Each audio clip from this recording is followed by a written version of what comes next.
Hey guys, tonight we are opening a door that most people never knew existed.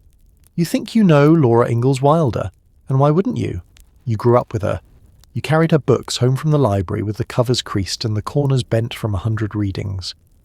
Maybe you watched her on television on Sunday nights, the little girl with the braids and the sunbonnet and the wide, honest eyes, running through fields that seemed to glow in the afternoon light. Laura Ingalls Wilder, America's pioneer sweetheart, the girl who made the frontier feel like home. But tonight, you are not meeting that Laura. Tonight you are meeting the one the books were never quite brave enough to show you. The one who was 15 years old and still a student herself when she walked into a government office and sat down in front of a county superintendent she had never spoken to, and took a 2-day examination that grown adults regularly failed. The one who taught school 12 miles from home in the dead of a Dakota winter so brutal the thermometer read -38 degrees. The one who boarded with a woman who reportedly sharpened knives in the night. The one who did all of this, not for adventure, not for ambition, not because some book told her she could. She did it because her sister had gone blind, and somebody in this family had to do something about it. So tonight, we begin at the beginning. Not the beginning in the books, the real beginning. The moment everything changed. Yes, and a family that was already carrying more than it could hold had one more weight placed in its arms. Get comfortable. Dim the lights if you want. Drop your city and local time in the comments below. I want to know where in the world you are tonight, and whether you already knew this story, or whether tonight is the first time anyone has told you the truth. Because what happened to Laura Ingalls Wilder in the winter of 1882 is one of the most quietly extraordinary acts of love and sacrifice in American frontier history, and she tried for the rest of her life to make it sound ordinary. You are standing in Walnut Grove, Minnesota. The year is 1879. The month is May, and the air still has that particular edge to it. Not quite winter, not quite spring, the prairie undecided. Oh, the light comes in long and low over the flat horizon in the early morning, and for a few minutes each day, everything looks exactly the way people back east imagined it would when they first heard the word frontier. Golden. Open. Full of a promise so large you could almost fit your whole life inside it. But this morning, the light does not matter. Because inside the Ingalls house on the edge of town, Mary Ingalls is sick. Mary Amelia Ingalls is 14 years old. She is, by every account that survives her, a serious and gentle girl, the kind who reads carefully, finishes what she starts, listens more than she speaks. Her hair is described in family accounts as the colour of summer wheat. In the only photographs that exist of her as a young woman, her eyes carry a quiet intelligence. The look of someone who is always thinking one step beyond whatever is directly in front of her. She's the eldest daughter of Charles and Caroline Ingalls, and in her 14 years, she has already moved across 4 states, slept in covered wagons, eaten through 2 hard winters, and helped her mother hold a household together when the men were away. She is not a fragile girl. She is a frontier girl, which means she has already been tested in ways that would have broken most people. But what is happening to her body right now is something else entirely. The fever came first, high and sudden, the kind that climbs fast and does not come back down the way it should. Then the headaches, grinding and severe, the kind that make light feel like a weapon and sound feel like a wound. Her mother, Caroline, pressed cold cloths against her forehead through the night. Her father, Charles, rode hard for a doctor. The younger children were kept out of the room, and Laura, 13-year-old Laura, the darker-haired second daughter, who was always the restless one, always running when she should have been walking, sat down outside that closed door and listened. She listened for a very long time. In 1879, medicine in rural Minnesota was not equipped for what was happening inside that room. The local newspapers would later describe Mary's illness simply as brain fever, a 19th century catch-all term that physicians applied to any neurological crisis they could not precisely name, could not adequately treat, and could not predict the outcome of. They gave Mary what they had. They did what they knew. They kept the room cool and quiet, and they hoped. And here is the thing about hope in a frontier town in 1879. It is honest, and it is fierce, and sometimes it is not enough. By the summer of 1879, Mary Ingalls was blind, not partially, not temporarily, not in one eye while the other struggled on, totally blind, completely. The world she had lived in her entire life, the colour of the Minnesota sky in August, the faces of her mother and father, the particular gold of her little sister's hair, the pages of the books she had read and loved, all of it was gone, not slowly, not with warning, gone. She was 14 years old. It was now, for more than a century, the story told about how Mary lost her sight was the story that Laura Ingalls Wilder herself put into print. In her published books, she wrote that Mary had scarlet fever. It was a clean diagnosis, recognisable, a disease with a name and a shape that readers in the 1930s and 1940s understood intuitively. But in 2013, a team of medical researchers decided to look more carefully. Dr. Beth Torini of the University of Michigan led the study. She and her colleagues went back to the original sources, not the books, which were literary works shaped decades after the events and filtered through the specific needs of a Depression-era audience, but the actual first-hand materials, the newspaper accounts from 1879, the school registries, the family letters, the epidemiological data for that specific region of Minnesota at that specific time of year. What they found changed the story. Scarlet fever very rarely causes blindness. The progression of Mary's symptoms, the speed of the neurological deterioration, the particular severity and nature of the damage, the way her vision was lost, did not match the clinical profile of scarlet fever at all. What it did match, with striking precision, was viral meningoencephalitis, an inflammation of the brain and its surrounding membranes triggered by a viral infection. In 1879, doctors had no precise language for this. They had no way to diagnose it under a microscope, no treatment to offer it, no prognosis to give a frightened family standing in a hallway of a wooden house on the Minnesota Prairie. Brain fever was the closest description they had, and Laura, writing her book 60 years later for an audience that would not have understood a word like meningoencephalitis, reached for the most legible disease she knew. She changed the name. She did not change the loss. The loss was real. The loss was total. You need to understand what blindness meant in 1879 in rural America, because it was profoundly different from what it means today.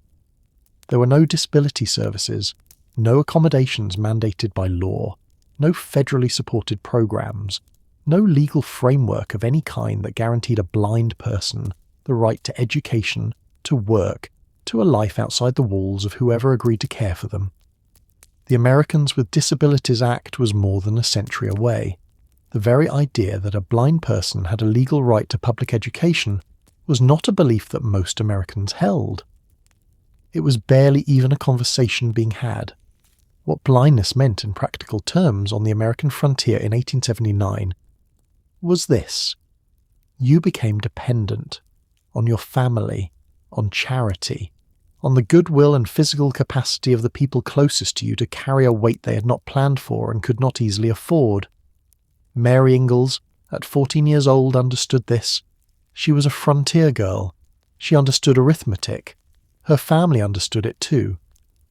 Charles Ingalls, the restless pioneer, the man who had moved his family across Wisconsin, Kansas, Minnesota and Iowa in the years before Dakota, always chasing something slightly beyond the horizon, had never achieved financial stability.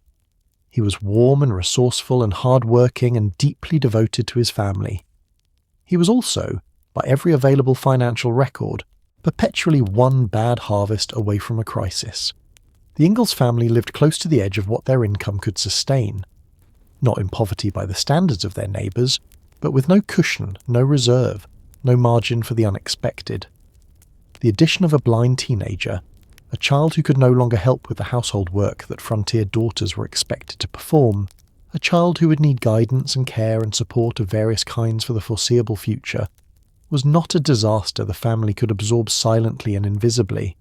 The unspoken arithmetic of that reality settled over the Ingalls household like the first cold front of autumn, quiet, certain, impossible to ignore. and Laura, sitting outside her sister's door, was already doing the math.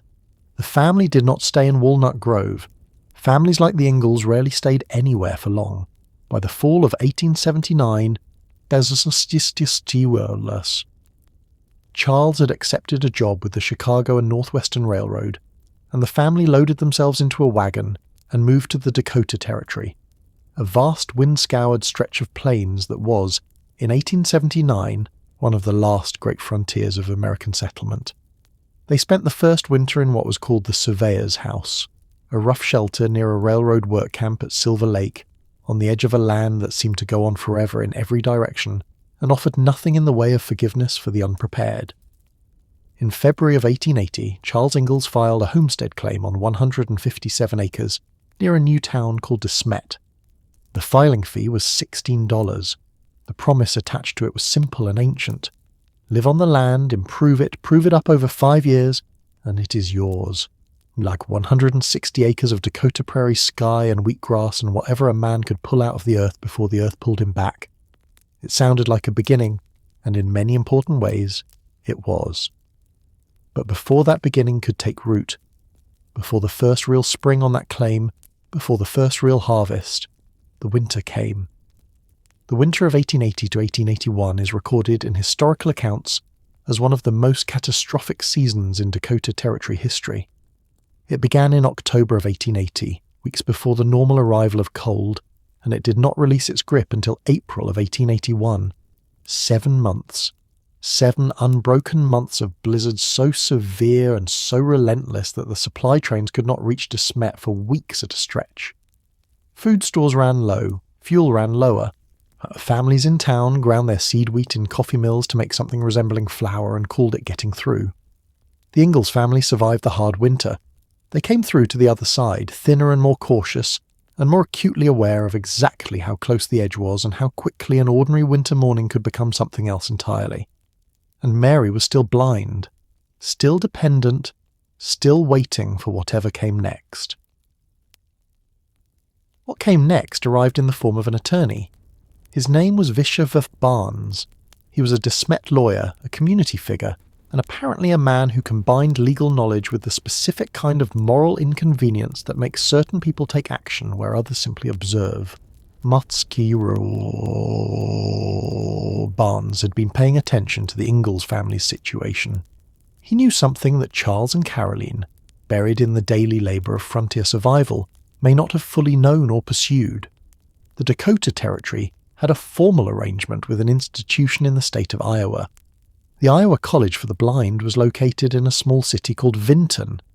It had been established in 1853, one of America's earliest schools for blind students, and it offered a 7-year curriculum that covered academics, music, vocational training, and the use of New York Point, a raised dot reading system that preceded Braille in American schools for the blind.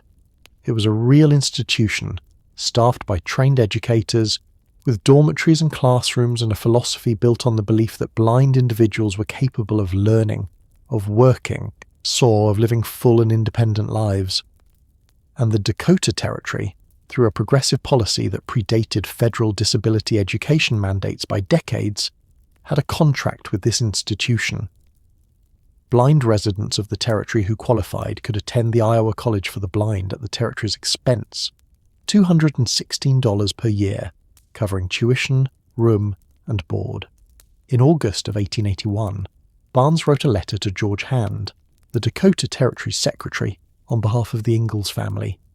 He described Mary in his letter as a young and intelligent lady who ought to be provided for in some way, and whose parents were unable to make much provision for either her treatment or mental culture. He was not wrong. The letter worked. In October of 1881, Kingsbury County formally certified Mary Ingalls as eligible for territorial blind education support.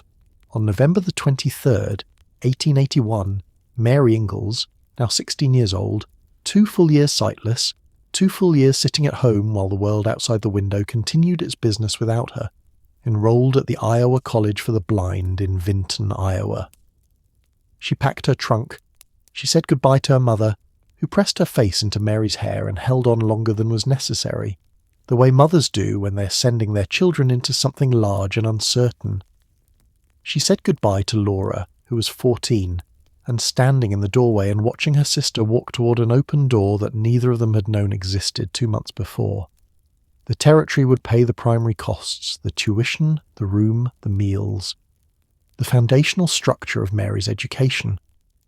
But transportation, the train tickets from Dakota to Iowa and back again for visits, the clothing Mary would need as she grew, the personal items, the small costs of a life being rebuilt from the ground up, those were the family's responsibility, and the Ingalls family, as they had always been, was already spending everything they had.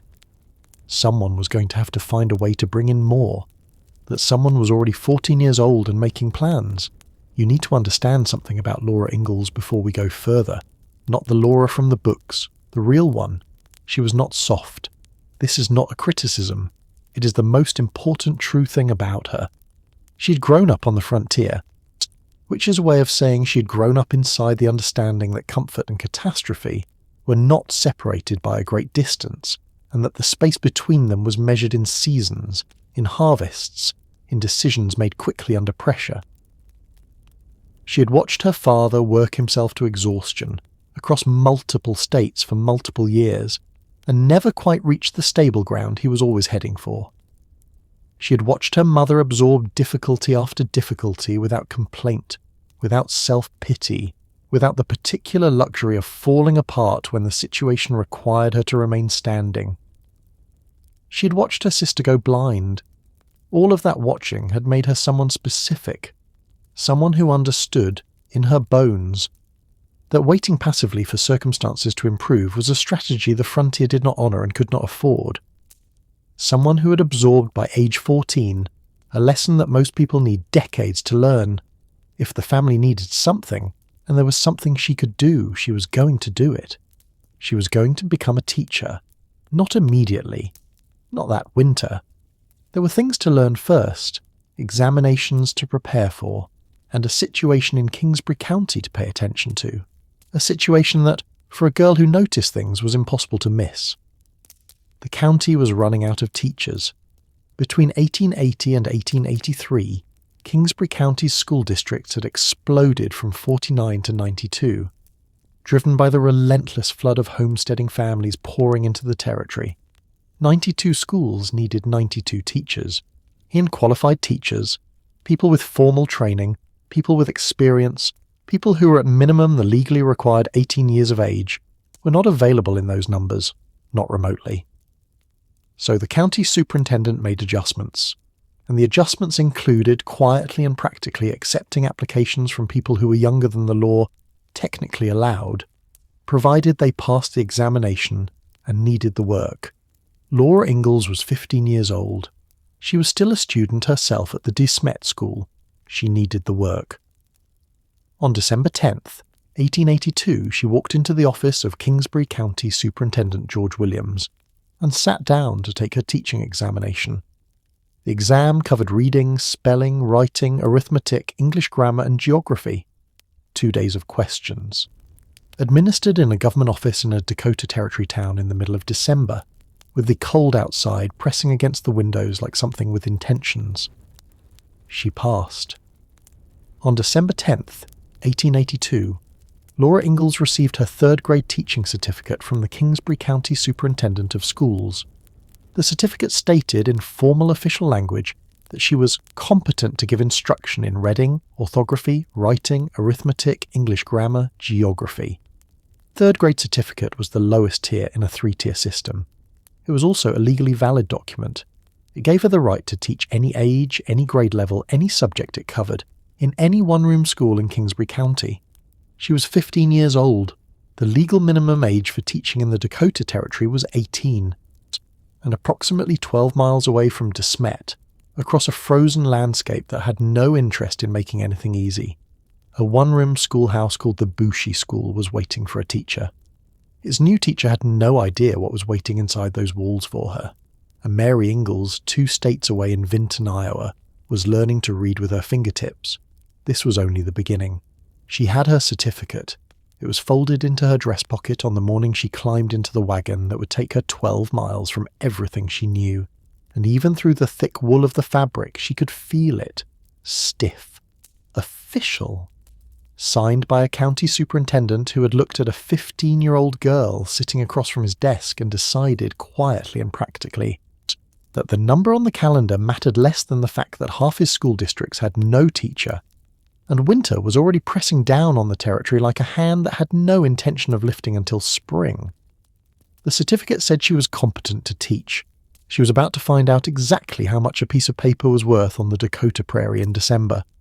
The road southeast of De Smet does not look like much in December, and it has never tried to. 12 miles of flat, open land that the wind crosses without obstacle. The wind does not curve around anything out here, does not slow for hills or trees, or the small, freezing question of whether the person travelling through it would like to arrive alive. The prairie in winter is honest in the way that only things without manners can be honest. It tells you exactly what it is, and what it is indifferent. The cold sits at somewhere between 20 and 38 degrees below zero on the worst days. The sky's the colour of iron. The snow blows horizontal, which means it does not fall so much as it hunts. Laura Ingalls, 15 years old and still a student herself, watched De Smet disappear behind her, and did not let herself look back for too long. There was no use in it. School District number 51 had a building the way a box has a building. One room. Roughly 12 by 16 feet of rough-cut boards fitted together with the specific optimism of frontier construction, which is to say they had been placed with the intention of keeping the cold out and had partially succeeded. A single stove stood in one corner. 2 windows admitted light. Pale, thin, winter light that came in at an angle and illuminated dust and very little else. Rough wooden benches arranged in rows. A chalkboard. A desk at the front, barely larger than the students' desks around it, where the teacher was expected to stand and be an authority. Laura stood behind it and looked out at her class. There were approximately 12 students. Their ages ranged from 6 to 18, and that range was not a coincidence or an administrative error. It was simply the nature of how schools worked on the frontier. One room served all grades, all ages, all levels simultaneously. The teacher did not have the luxury of facing a single age group whose needs could be addressed in a single lesson. A teacher faced a room where one child was still learning the alphabet, and the child directly behind her had already read more books than most adults in the county, and the responsibility was to find some way to serve all of them at once. But it was not the 6-year-olds who made Laura's stomach drop. It was the boys in the back. Some of them were older than she was. Not by much. 2 years, perhaps 3. But on the frontier, 2 years was not a small thing. 2 years was the difference between a child and a young man who had already been working fields and hauling loads and doing the kind of physical labour that builds a particular kind of confidence in a person, the kind that is not always well disposed toward taking instructions from someone younger and smaller and female. Discipline in one-room schoolhouses was a chronic and documented crisis across the entire frontier system. Precisely because teachers barely older than their older students had no natural authority to draw on, only competence, steadiness, and the particular quality that experienced frontier educators called presence, the ability to hold a room through sheer force of conviction. Laura did not yet know if she had it. She was about to spend 8 weeks finding out. The real test, however, was not in the classroom. It was in the house where she slept. The school district's arrangement for Laura was simple. She would board with the family of Louis Bouchy, who served as the school board director for District number 51. The Bouchy homestead was close enough to the schoolhouse to be practical, and the monthly rate for her lodging would be deducted from her $20 salary. This was a standard arrangement across frontier school districts, and in most cases, it worked without particular incident. A teacher boarded with a family, helped with household work in exchange for a room and meals, developed a working relationship with her hosts, and left at the end of the term with a modest amount of money and a renewed certificate, in most cases. What Laura could not have known when she arrived at the Bouchy homestead in mid-December of 1882 was that she had arrived at a household that was already under significant strain. Louis Bouchy had been married on Christmas Day of 1882, which is to say, he was newly, very recently married, a matter of days, When Laura arrived to board, his wife Sophia was a young woman who had come to the Dakota Territory under circumstances that the historical record does not fully preserve, but whose emotional state during the winter of 1882 to 1883 is documented through the one source that survived. Laura herself, who described the experience in detail in her unpublished autobiography, Pioneer Girl, written decades later with the careful distance of someone who had spent a long time deciding how much of the truth she was willing to put into words. What she described was not comfortable to read. Sophia Bouchy was not happy. Not with the homestead, not with the isolation, not with the brutal Dakota winter pressing against the thin walls of a shanty that was barely adequate for 2 people, let alone 3. She was a new bride, and the particular loneliness of the frontier, the kind that comes from being cut off from family and community by miles of frozen, featureless plain, had settled on her in ways that she was not equipped to manage quietly. Laura changed the family's name to Brewster in her published books, protecting their descendants from a story that was not flattering to anyone involved. But in the unpublished version, the one Laura wrote for herself first, before she decided what the public version would carry, she described nights that had a particular quality of dread to them. There were evenings when Sophia Bouchy sat on the other side of the room and did not speak. There were evenings when the silence between them had a texture to it, sharp and cold in a way that had nothing to do with the temperature outside. And there was one night, one that lodged in Laura's memory and stayed there for decades, sharp enough to include in her private account, when Sophia Bouchy sat in the lamplight and sharpened a knife. Not for cooking, not for any task that required a knife, just sharpening it slowly with the deliberate quality of someone who wanted the sound to carry. She made comments about Louis, about the walls, about what she intended to do. Louis slept, or pretended to sleep. Laura lay in her narrow bed in the dark and listened to the sound of the blade on the stone. She could not leave.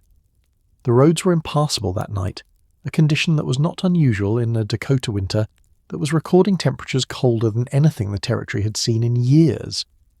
The nearest shelter was 12 miles away. The nearest person who knew or cared where she was sat in a warm house in Smet, waiting for Friday. Laura Ingalls kept her eyes open and waited for morning. This is the part of the story that the books, the television program, and the popular mythology of the Little House legacy have never quite been willing to fully show you. Not because it is too extreme to believe, it is entirely historically plausible and documented in Laura's own writing, but because it does not fit the romantic image of frontier teaching that the later narrative required. The picture of a brave young woman in a one-room schoolhouse shaping young minds in a land of open skies and clean horizons is a compelling one. The picture of that same young woman lying awake in a stranger's house in the dark while the stranger sharpens a knife is a different kind of true. Both pictures are the same 2 months. In the morning she got up and she went to school. This is the detail that matters most, and it is the one that is easiest to overlook because it sounds unremarkable. Of course she went to school, she was the teacher, it was her job. But understand what it costs a person to walk out of a situation like that room and then stand in front of 12 students and be steady. To take off a coat and stand at a chalkboard and write the day's first lesson with a hand that is not shaking because you have decided it will not shake. Because you are 15 years old and you have accepted a responsibility that involves other people's children, and you are not going to fail it because the house you slept in was frightening. That is a kind of discipline that does not come from a textbook or a teacher's examination. It comes from somewhere older and harder than either of those things. Laura's classroom was, by the standards of the frontier, a functioning one. She divided her students by ability rather than age, the standard method in one-room schoolhouses, where the alternative was chaos. The youngest children worked on reading and basic arithmetic from the McGuffey readers that were the standard curriculum text across the rural American West. Graduated passages of prose designed to build vocabulary and reading comprehension at the same time, illustrated with wood engravings, structured in a sequence that moved from simple syllables to full sentences to complex passages from American literature and history. The older students worked on more advanced arithmetic, grammar and geography, subjects that Laura herself had only recently passed a certification examination in, which meant that in some cases, the line between what she knew and what she was teaching was not as wide as anyone would have liked. She managed the older boys through a combination of firmness and something more difficult to name: the discipline problems that were endemic to frontier schools. Students who skipped, students who challenged, students who simply could not see any reason why a girl barely older than themselves had the right to tell them what to do, required a teacher who could hold a room without flinching, without raising her voice to the pitch of panic, without conceding an inch of the authority that was all she had. She held it, not perfectly, and not every day, but she held it, and at the end of each school day she walked back to the Bouchy homestead, and she ate whatever meal was offered without comment, and she sat through whatever the evening brought, and she counted the days until Friday. On the first Friday she did not know if anyone was coming. She knew, in the practical sense, that the arrangement had been discussed. She knew that Almanza Wilder, a farmer and homesteader who lived near to Smet 10 years her senior, known to the Ingalls family in the way that most de Smet families knew each other in a town that had only existed for a few years, and where everyone's business was everyone's business, had offered to drive her home for the weekends. She knew this had been agreed upon, presumably before she came out here, as she knew the plan existed. What she did not know, on that first Friday afternoon, standing in the doorway of the Bouchy schoolhouse with the thermometer, reading something that her mind refused to translate into practical terms, was whether a man she barely knew would actually appear on a road that was more suggestion than fact in blizzard conditions, to drive a teenage girl 12 miles through a winter that was already being described in letters and newspapers across Dakota Territory as one of the worst in recorded history. She stood in the doorway, she waited, and then, out of the white and the grey and the absolute erasure of the landscape that a Dakota blizzard performs on anything it touches, a horse and cutter materialised. Almanza Wilder pulled up to the schoolhouse door, his face half buried in a coat collar. His horses blowing great clouds of steam into the frozen air, and he looked at her with an expression that did not particularly register the difficulty of what he had just driven through. He had come, as promised, that was all. And yet that was not nothing. You have to understand what those Friday rides meant in the specific context of what Laura's weeks were. They were not romantic at first, or rather, they were not straightforwardly romantic in the way that the word implies a straightforward thing. Laura was 15. She was working in conditions that frightened her, and living in a house that frightened her more, doing a job she had taken not because she wanted it, but because the arithmetic of her family situation had produced no other answer she could give. She was homesick in the specific way that frontier isolation produces. Not the soft, sweet ache of missing home from a comfortable distance, but the grinding physical hunger for familiarity that comes from weeks of being surrounded by strangers in an environment that is actively trying to kill you. The Friday ride was 12 miles of cold. 12 miles in an open cutter, a small, lightweight sleigh, with wind that cut through clothing and temperatures that turned breath into ice before it left the body, and a landscape that offered nothing in the way of shelter or sympathy. 12 miles that Almanza Wilder drove each way. 24 miles total round trip, including the Sunday return, every single week through conditions that would have kept most people inside with their fires banked and their doors shut. And at the end of those 12 miles, she was home. She was in her mother's kitchen. She sat at her own table, surrounded by her own family, ate food her mother had made, and for 2 days the weight of the Bouchy house was not on her shoulders. For 2 days she was a daughter and a sister rather than an authority figure and a boarder, and a girl lying awake in the dark counting the minutes until light. On Sunday evening, Almanza came back, and she got in the cutter and went back. She did this because she had to. She did it because it was the job she had taken and her family needed the money, and backing out was not a thing she was willing to consider. But the fact that someone came back for her every single week, and thus without failure, through conditions that required genuine physical courage and a disregard for personal comfort that went beyond simple obligation, that fact was not something she filed away as merely logistical. She was 15, and she was paying attention, and she was the kind of person who noticed things. She noticed this. What Almanza Wilder was doing on those Friday drives, in the practical sense, was honouring an arrangement.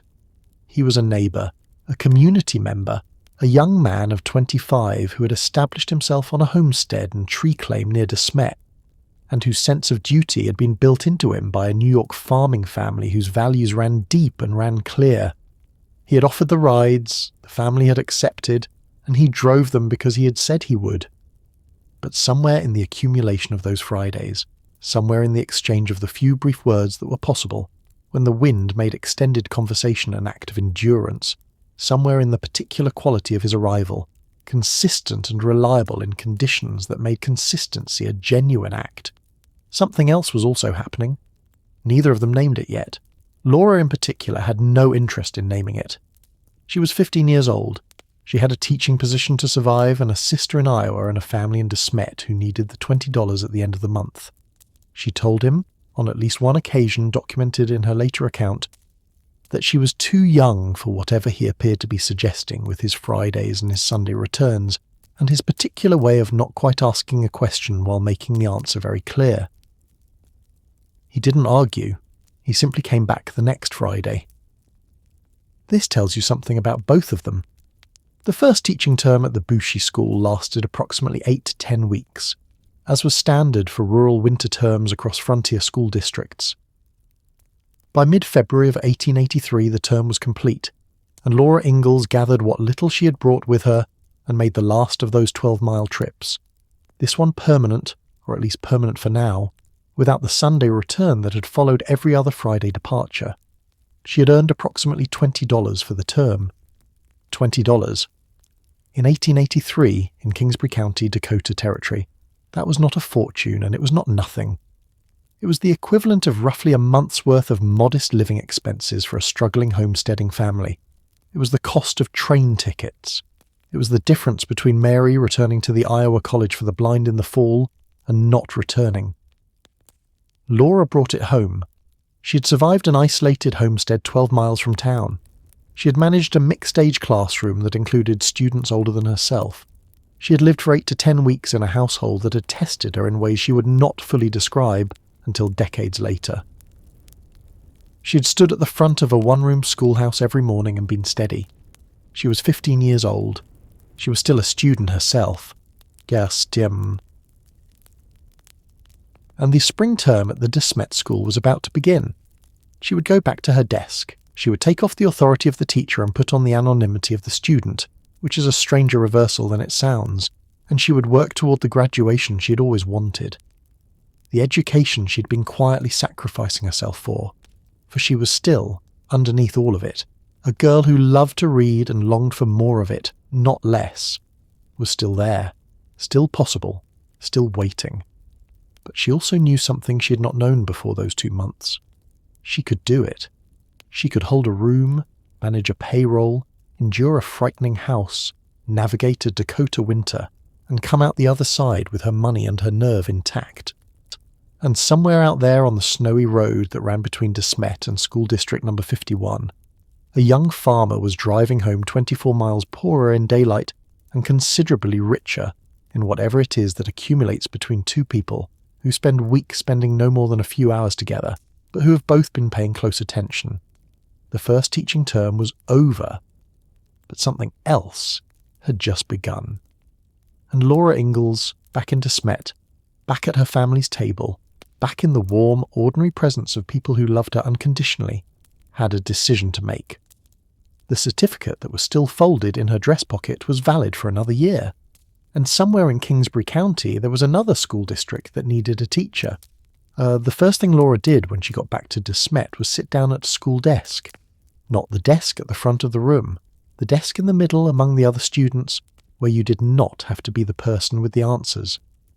Where the responsibility of the room did not belong to you, and the day's first question was not yours to ask, and the only job in front of you was to learn rather than to teach. She had been 16 years old for a matter of weeks by the time the Bushy school term ended, and she was back among classmates she had sat alongside before any of this began. Before the certificate, before the 12 miles, before the woman in the lamplight and the sound of the knife on the stone. She sat down, she opened her books, and she tried to remember how to be a student. It is stranger than it sounds. There is a particular authority that settles on a person when they stand at the front of a room and hold it. A posture, an alertness, a way of scanning a space and taking responsibility for whatever is happening inside it. You build it deliberately, out of necessity, because without it the room becomes ungovernable, and you're 15 and there are boys in the back row who are taller than you, and not entirely persuaded by your presence.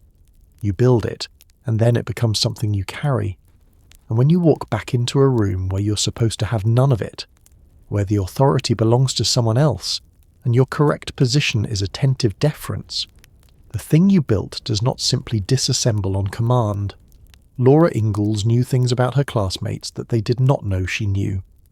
She had stood on the other side of the equation, had sat at the teacher's desk in a different room looking at a different group of faces, and had understood from that position what a student's hesitation costs, what a wrong answer in front of a room does to a child's willingness to try again, what the difference is between a classroom that is safe and one that is merely quiet. She had been made more careful by it, more aware of the particular vulnerability of being a person in the process of learning something they do not yet know. She was a different student than she had been before the certificate. She could not help it. But underneath the strange reversal of the classroom, underneath the daily negotiations of being simultaneously too young and too experienced for the position she occupied, there was something simpler and more essential running through the spring of 1883. The money was in her parents' hands, approximately $20, earned at the Bushi School, representing 8 to 10 weeks of standing in a cold room and managing an uncertain classroom and sleeping in a house that frightened her. $20 does not sound like much until you understand what it was buying. The Dakota Territory paid the $216 per year that covered Mary's tuition, room, and board at the Iowa College for the Blind in Vinton. That arrangement, as we have established, was the backbone of the whole enterprise, and Laura had not replaced it and was not trying to. But the $216 that the Territory provided was exactly that: tuition, room, and board. It was the cost of Mary being at the school. It was not the cost of Mary being clothed, sati, being transported across 400 miles of rail between Vinton and Smet for summer visits, being provided with the small personal items that a 7-year student needs over 7 years. It was not the cost of her reading materials, or her writing supplies, or the small dignities that separate a person from someone simply warehoused in an institution. The Ingalls family was responsible for those costs, and on a homesteading income in Kingsbury County, in the years after the hard winter had stripped the land and the family's reserves to their bones, $20 was the difference between managing and not managing. Between Mary coming home in summer looking like herself, and Mary coming home in summer looking like someone the Territory had provided the minimum for and no more. Laura had earned that difference. She had earned it in the cold, and she did not forget what it cost, and she would not pretend the stakes were anything other than what they were. Vinton, Iowa sits in Benton County in the eastern part of the state, about 75 miles north of Iowa City, and in 1883 it was a modest town built around the modest expectations of a Midwestern agricultural county, except for one building that was not modest at all. The Iowa College for the Blind had been established there in 1853, 30 years before Mary Ingalls arrived, and by the time Mary was a second-year student working her way through the school's 7-year program, the institution had developed into something that would be difficult to explain to anyone who assumed the word blind in the name described the limits of its ambitions. It did not. Principal J. M. Carruthers ran the school with the particular conviction of an educator who had spent years arguing, against significant cultural resistance, that blindness was not a verdict. That a blind person was not a dependent for life, not a burden to be managed by family or institution, not a tragedy requiring only charity and sympathy, and a quiet arrangement in a corner of a household where they could do as little harm as possible. He had seen too many of his graduates walk out of the school's doors and build productive, meaningful lives, earning money, maintaining households, contributing to communities, to accept the assumption that the best a blind person could hope for was kindness. The school's curriculum was built around this conviction, and it was rigorous. Academic subjects formed the foundation. spelling and arithmetic and geography and literature and history, the same subjects that Laura had been examined on for her teaching certificate, the same subjects that the McGuffey readers were building toward in one-room schoolhouses across the frontier. But at the Iowa College for the Blind, these subjects were accessed through the New York point system, an embossed dot method developed in the 1860s by educator William Bell Waite, which used raised patterns of dots arranged in a 6-dot cell to represent letters and words on heavy paper. It was not yet the Braille system that would eventually become standard. That battle between competing tactile reading methods would play out in American blind education over the coming decades. In 1883 at the Iowa College, the New York point was the primary technology of literacy for blind students. What this meant practically was that Mary Ingalls had learned to read with her fingertips. Let that settle for a moment. She had lost her sight at 14 in the summer of 1879. For 2 years after that, while the family made its way to Dakota Territory, and the Barnes letter wound its way through the territorial bureaucracy, and the Kingsbury County Superintendent certified her eligibility for the territory support, she had existed in a world of sound and touch and memory, reading by Laura's voice, by her mother's voice, by her own recollection of what the pages she had once read looked like. She had been, in the years between blindness and school, entirely dependent on the literacy of others.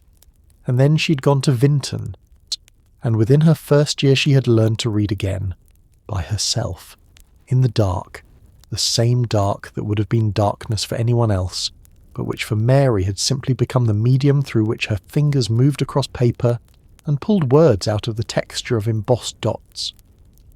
By the spring of 1883, she was 2 years into the 7-year program, and she was, by the assessment of the school's teachers, including Lorana Mattis, whose name appears in the institutional records of the period, an excellent and dedicated student. She was not merely surviving the curriculum, she was thriving in it. This is the detail that tends to get overshadowed by the more dramatic elements of Mary's story. The illness, the blindness, the long separation from her family, but it may be the most important one. The Iowa College was not making the best of a tragic situation.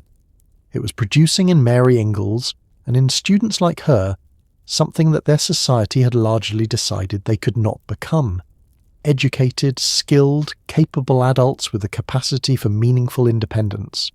The music program was particularly strong. Mary had always loved music, and the school offered instruction in both piano and organ, instruments that could be played by touch and memory, and a kind of spatial knowledge that does not require sight at all. She was good at it. She was more than good. The music was something she took from the school not as a credential, but as a part of herself, and something that went deeper than academic achievement into the particular satisfaction of making beauty with your own hands, from something that could not be taken away by anything the body did or did not do. And then there was the vocational training, fly net making, beadwork, knitting, sewing. These were not hobbies. They were skills that produced goods with commercial value. The fly nets, in particular, were horse accessories that actually sold, that were purchased by working farmers and stable hands across Iowa and beyond, that returned real money to the school's graduates who made them. The vocational component of the Iowa College's curriculum was built on the recognition that education was not complete if it left a graduate with knowledge, but no means of converting that knowledge into economic participation. In the summer of 1883, when Mary came home to De Smet, she came home changed. Not as in diminished or altered by suffering, though the suffering had certainly happened. Changed as in fuller. She had left as a blind girl who had lost something. She was coming back as a student who was building something. Laura watched her sister walk through the door, and she watched what her sister's hands knew now, and she watched the particular way Mary navigated the familiar space of the family home, with confidence, with memory, with the quiet efficiency of someone who had learned to read a room through other senses. And she thought about the $20 and what it was part of, and what it was keeping possible. She had not been wrong to take the job. She had not been wrong to go out there in December and endure what December required. Almanzo Wilder continued to visit on Sundays. This requires some clarification, because the nature of his presence had shifted, not dramatically, not in any way that required announcement or acknowledgement, but shifted the way water shifts direction in a channel when the landscape under it changes. The Friday rides were over with the end of the teaching term. The 12-mile purpose that had justified his appearances had concluded. There was no longer a practical reason for him to pull up to the Ingalls homestead, no logistical arrangement to fulfill, no stranded teacher who needed conveyance across a freezing prairie to her family's table. He came anyway. He came with a buggy in the months when the roads permitted buggies, and with a sleigh when they did not. And he came with the particular unhurried quality of someone who has decided that a thing is worth doing, and intends to do it without making a production of the intention. He was 25 and 26, and then 27. He had a homestead and a tree claim near Smet. He had Morgan horses that people in the county discussed with genuine admiration, because a good horse on the prairie was not just a preference, but a statement about a person's understanding of what the land required and what it was worth treating well. He was, by the social accounting of Kingsbury County, a young man of reasonable prospects who had demonstrated, by the weight of evidence accumulated over an entire winter's worth of Friday drives, a degree of reliability that was not common in 25-year-old men. Laura was 16. She was not unaware of any of this, but she was also still a student, and still the older daughter at home with her parents, and still carrying the responsibility that the $20 had been a part of.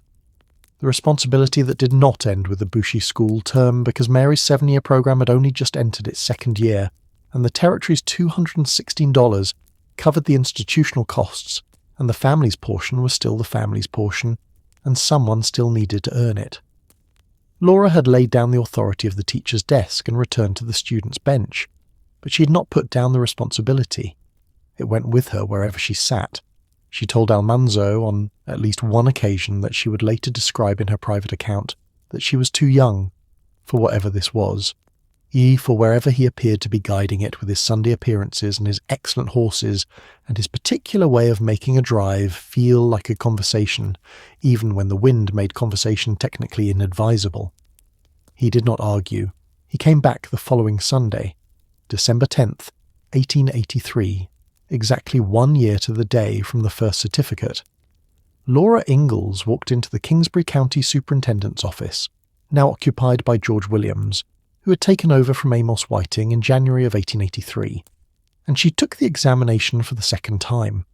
She was 16 years old. In February she would be 17. The minimum age requirement in the Territory was 18, and the superintendents continued to exercise the discretion that practical necessity had always required them to exercise, because Kingsbury County still had 92 school districts, and still had too few teachers willing to take the ones that nobody more qualified had claimed.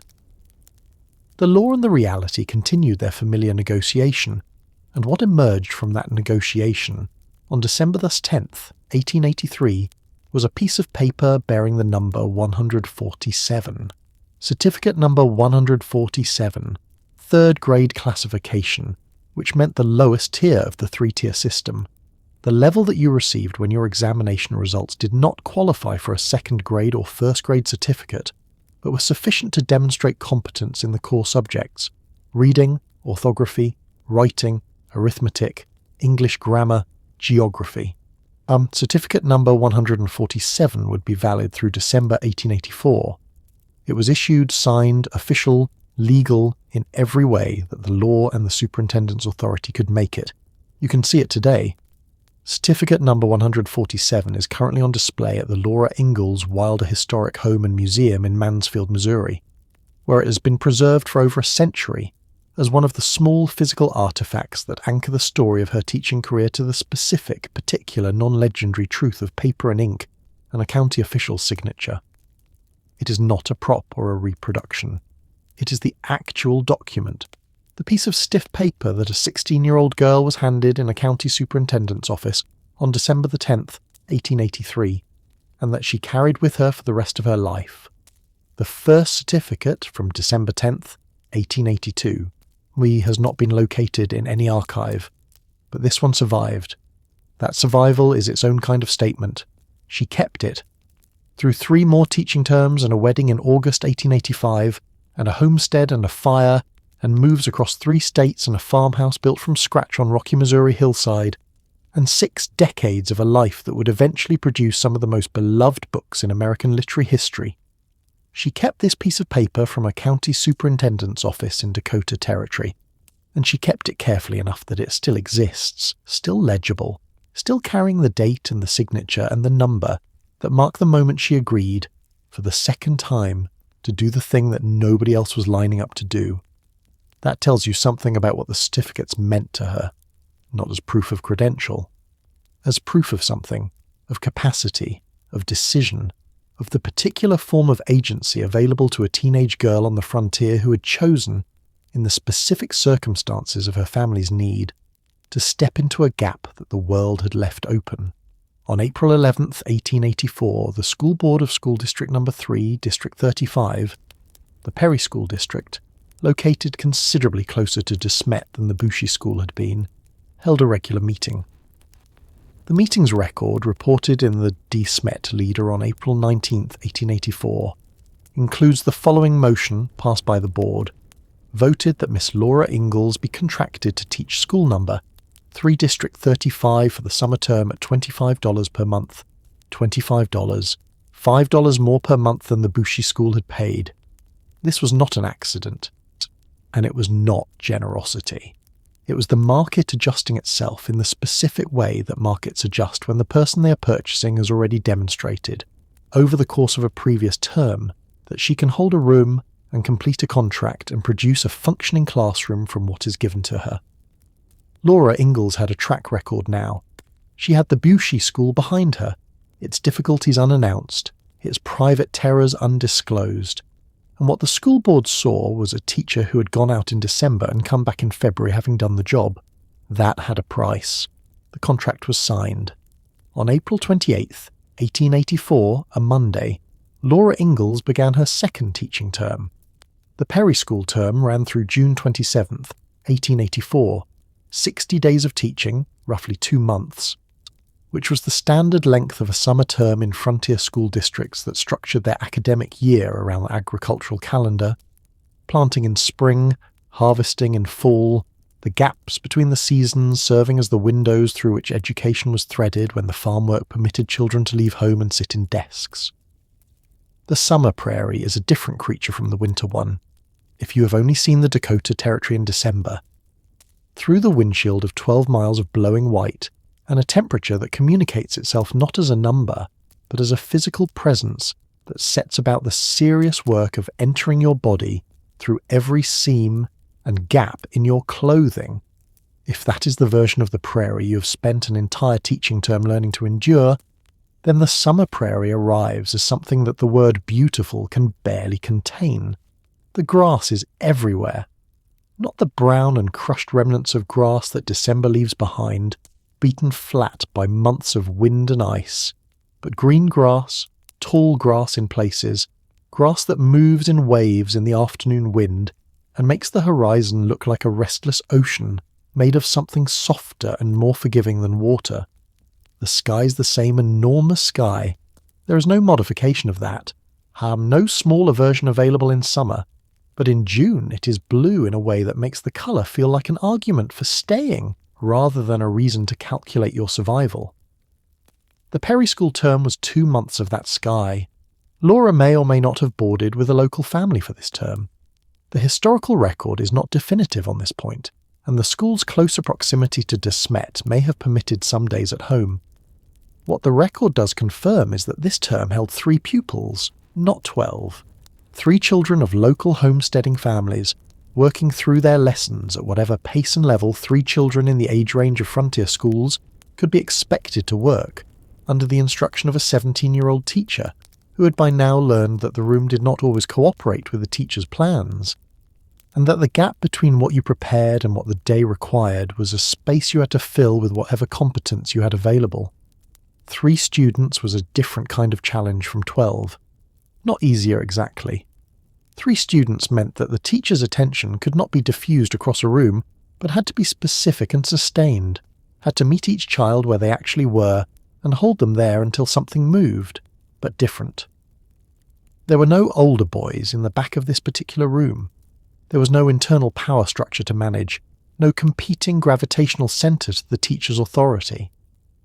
There were 3 children, their books, a chalkboard, and the June light coming through whatever windows the Prairie School building offered, which was probably the same grudging amount of light that frontier school buildings everywhere provided, as though windows were a luxury the Territory had not yet agreed to fully subsidise. She taught. For 60 days she taught, and at the end of those 60 days she had $25 a month multiplied by 2 months. $50. More than double what the Bushy term had paid, because the Bushy term had been shorter, and the Prairie term was summer, and the Prairie rate was $5 more per month. She brought it home. Mary was in Vinton, heading into her 3rd year of the 7-year programme. The Territory was still paying the $216. The family was still responsible for the rest of what was required, and the rest of what was required still needed someone to earn it.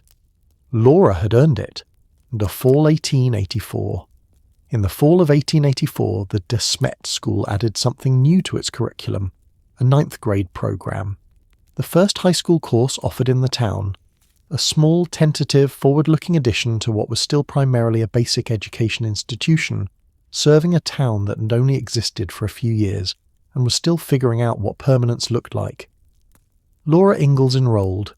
She was 17 years old, going on 18 in February 1885, and she walked into the 9th grade classroom with the particular quality of want that had been underneath everything she had done in the previous 2 years, or beneath the certificate and the Bushy School and the Prairie contract and the money and the Sundays with Almanzo and the watching and the waiting and the competence she had built without being able to set it aside long enough to use it for herself. Beneath all of it was this. She had always wanted an education. The real kind. The kind that ended with a diploma and the formal acknowledgement that a person had completed the course of study that the institution had laid out, that she had satisfied the requirements, that she could call herself a graduate. She was finally here. She was a high school student in Smet, Dakota Territory, in the fall of 1884. The curriculum was new, the program was small, the room was probably not much to look at, and the particular combination of circumstances that had brought her there.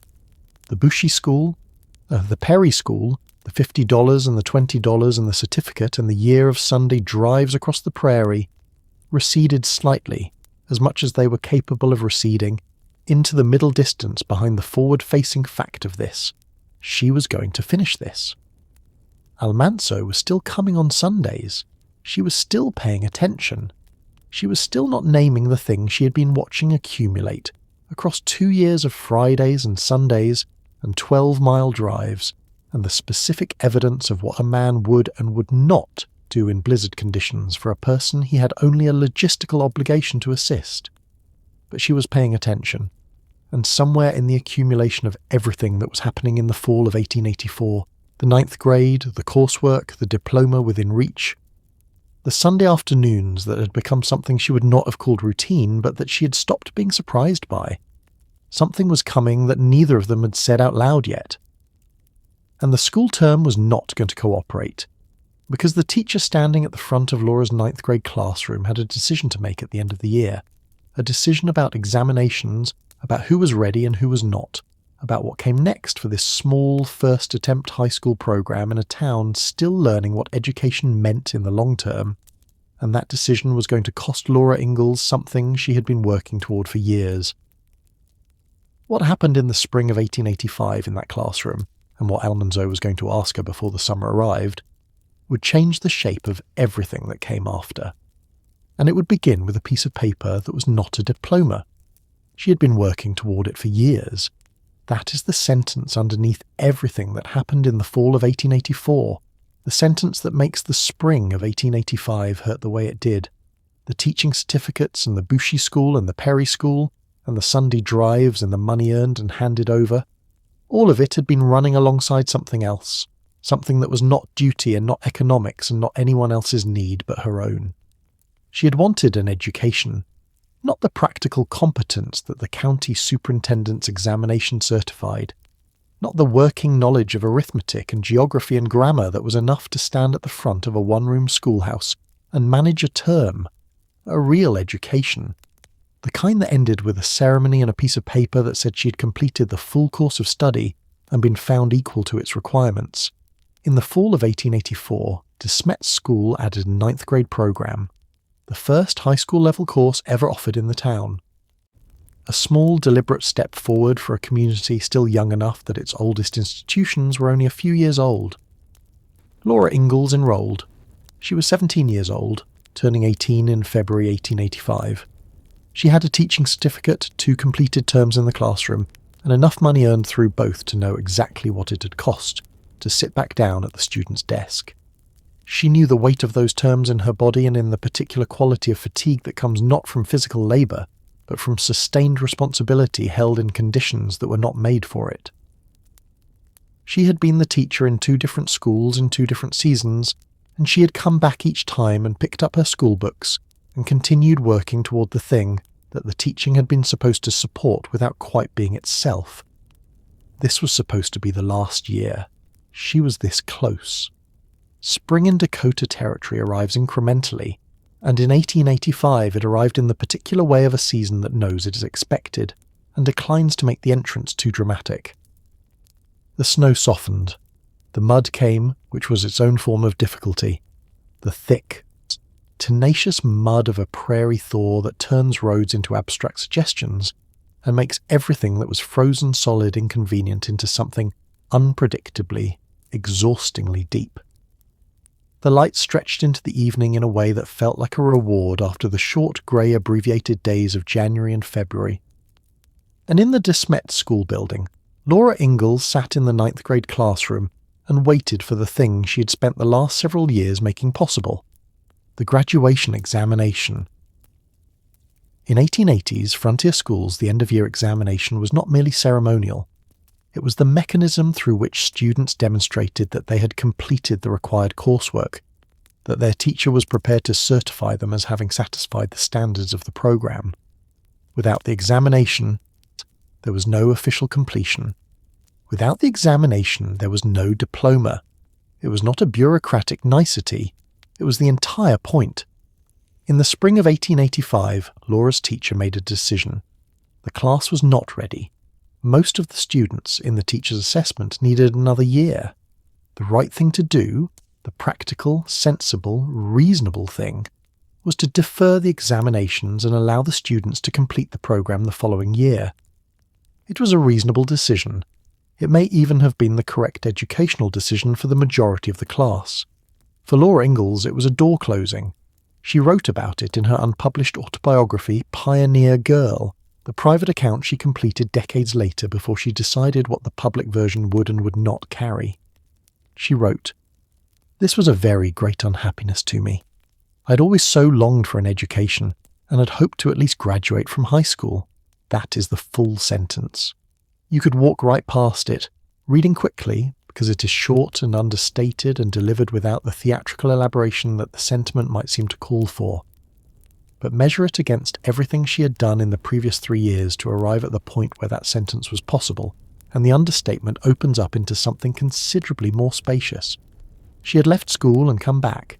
She had taken the certificate and taught the Bushi school, and survived what the Bushi school required of her, and she had brought the money home and gone back to her desk. She had taken certificate number 147 and taught the Prairie school and brought that money home too, and she had gone back to her desk again.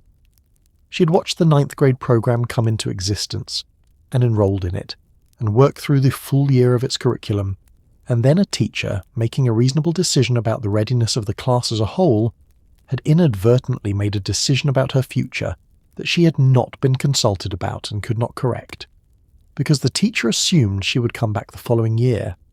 The teacher did not know, could not have known, that Laura Ingalls was not going to come back the following year. Because by the spring of 1885, the question that Almanzo Wilder had been building toward across 2 years of Sundays had finally been asked, and Laura Ingalls had finally answered it. She had said yes.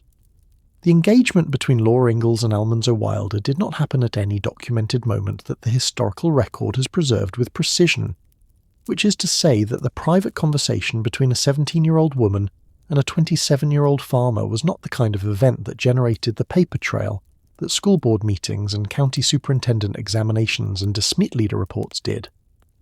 What the record does confirm is that by the spring of 1885 Laura was engaged to Almanzo, that they planned to marry in August, and that this engagement was the reason the teacher's well-meaning decision about graduation examinations was not an inconvenience to be managed, but a door that had genuinely closed.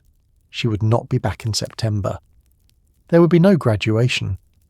The very great unhappiness was real, and it was specific, and it did not dissolve because she had chosen something she also wanted. That is the particular quality of this loss. It was not imposed by poverty or by someone else's crisis, or by the hard arithmetic of a family's need. It was in part a consequence of her own choice. She had chosen Almanzo. She had chosen the life that choosing him meant, and the life that choosing him meant was not compatible with returning to the Smet School in September 1885 as though nothing had changed. What she did instead, in the first week of April 1885, was walk into the Kingsbury County Superintendent's office for the third time and take an examination. She was 17 years old. In February she had turned 18. The minimum age requirement of 18 was therefore, for the first time in her examining history, satisfied by the arithmetic rather than by the superintendent's practical discretion. She sat for the examination, this time aiming for a second-grade certificate, the middle tier of the three-level system, which would have represented an improvement over her previous results. The examination schedule was documented. April 7th and 8th, across 2 days. Tuesday morning, arithmetic and penmanship. Tuesday afternoon, geography and reading. Wednesday morning, grammar and orthography. Wednesday afternoon, history. 8 subjects across 4 sessions, testing the full range of academic competence that the Kingsbury County system required of its certified teachers. Laura worked through the sessions with the knowledge, asked now accumulated across 3 years and 2 completed teaching terms, of what these subjects actually looked like from the other side of the desk, of what it was to try to teach arithmetic to a child who had not yet grasped the conceptual foundation underneath the procedures of what geography meant when you were living it rather than memorizing it from a text. The results came back. 3rd grade classification again. Not the 2nd grade certificate she'd been working toward. The lowest tier for the 3rd consecutive examination. She accepted it, and she did not say, not in any record that survived, what she thought of that result. What she did was take the certificate to the school board. School District No. 6 in Kingsbury County was known as the Wilkin School District, named for the Wilkin family whose homestead was in the area, as districts across the frontier were typically named for their most prominent or earliest establishing family. In April of 1885, the Wilkin School needed a teacher, and the Wilkin School District's records placed Laura Ingalls under contract. On April 18, 1885, the Smet Leader reported a specific payment associated with the Wilkin School, $18.12 for labour on the schoolhouse. It is the most precisely documented figure from any of her 3 teaching terms, $18.12, exact down to the last cent, the kind of specificity that suggests the figure was recorded carefully and reported carefully, that someone at the De Smet newspaper considered it worth noting that this particular payment had been made. What the record suggests is that Laura contributed not just teaching, but physical preparation, the labour of making the building ready for the term it was about to hold. One-room schoolhouses on the frontier did not maintain themselves between terms. They required cleaning, minor repair work, the reinstalling or repairing of whatever the previous season and the winter had damaged or deteriorated. A teacher arriving for a summer term might spend days before the students appeared, making the room into something that could be called a functioning classroom rather than an empty building. The $18.12 is the documented number attached to that work. On April 20th, 1885, the term began. Wilkin School ran through July 10th, as 1885, approximately 80 days, spanning late spring and summer, the season that the Prairie earned after it was done with winter. The classroom Laura stood in for those 80 days was the 3rd different one-room schoolhouse in 3 years. The Bushy School with its dangerous boarding situation and its older students, the Prairie School with its summer light and its small enrolment, and now the Wilkin School with its newly prepared building and whatever population of children the surrounding district sent through its door. She was 18 years old, and she had done this twice before. What that repetition meant practically was that the authority she had once built with conscious effort, the presence she'd constructed deliberately, that the learned steadiness of a teacher who holds a room by deciding to hold it, was no longer a construction. It was simply something she had. The third term did not require the anxious daily re-establishment of competence that the first term had. She had been competent before, in harder circumstances, and the knowledge that this was true made the Wilkin school's demands manageable in a way that the Bushey schools had never quite been. She was also teaching it as a future wife.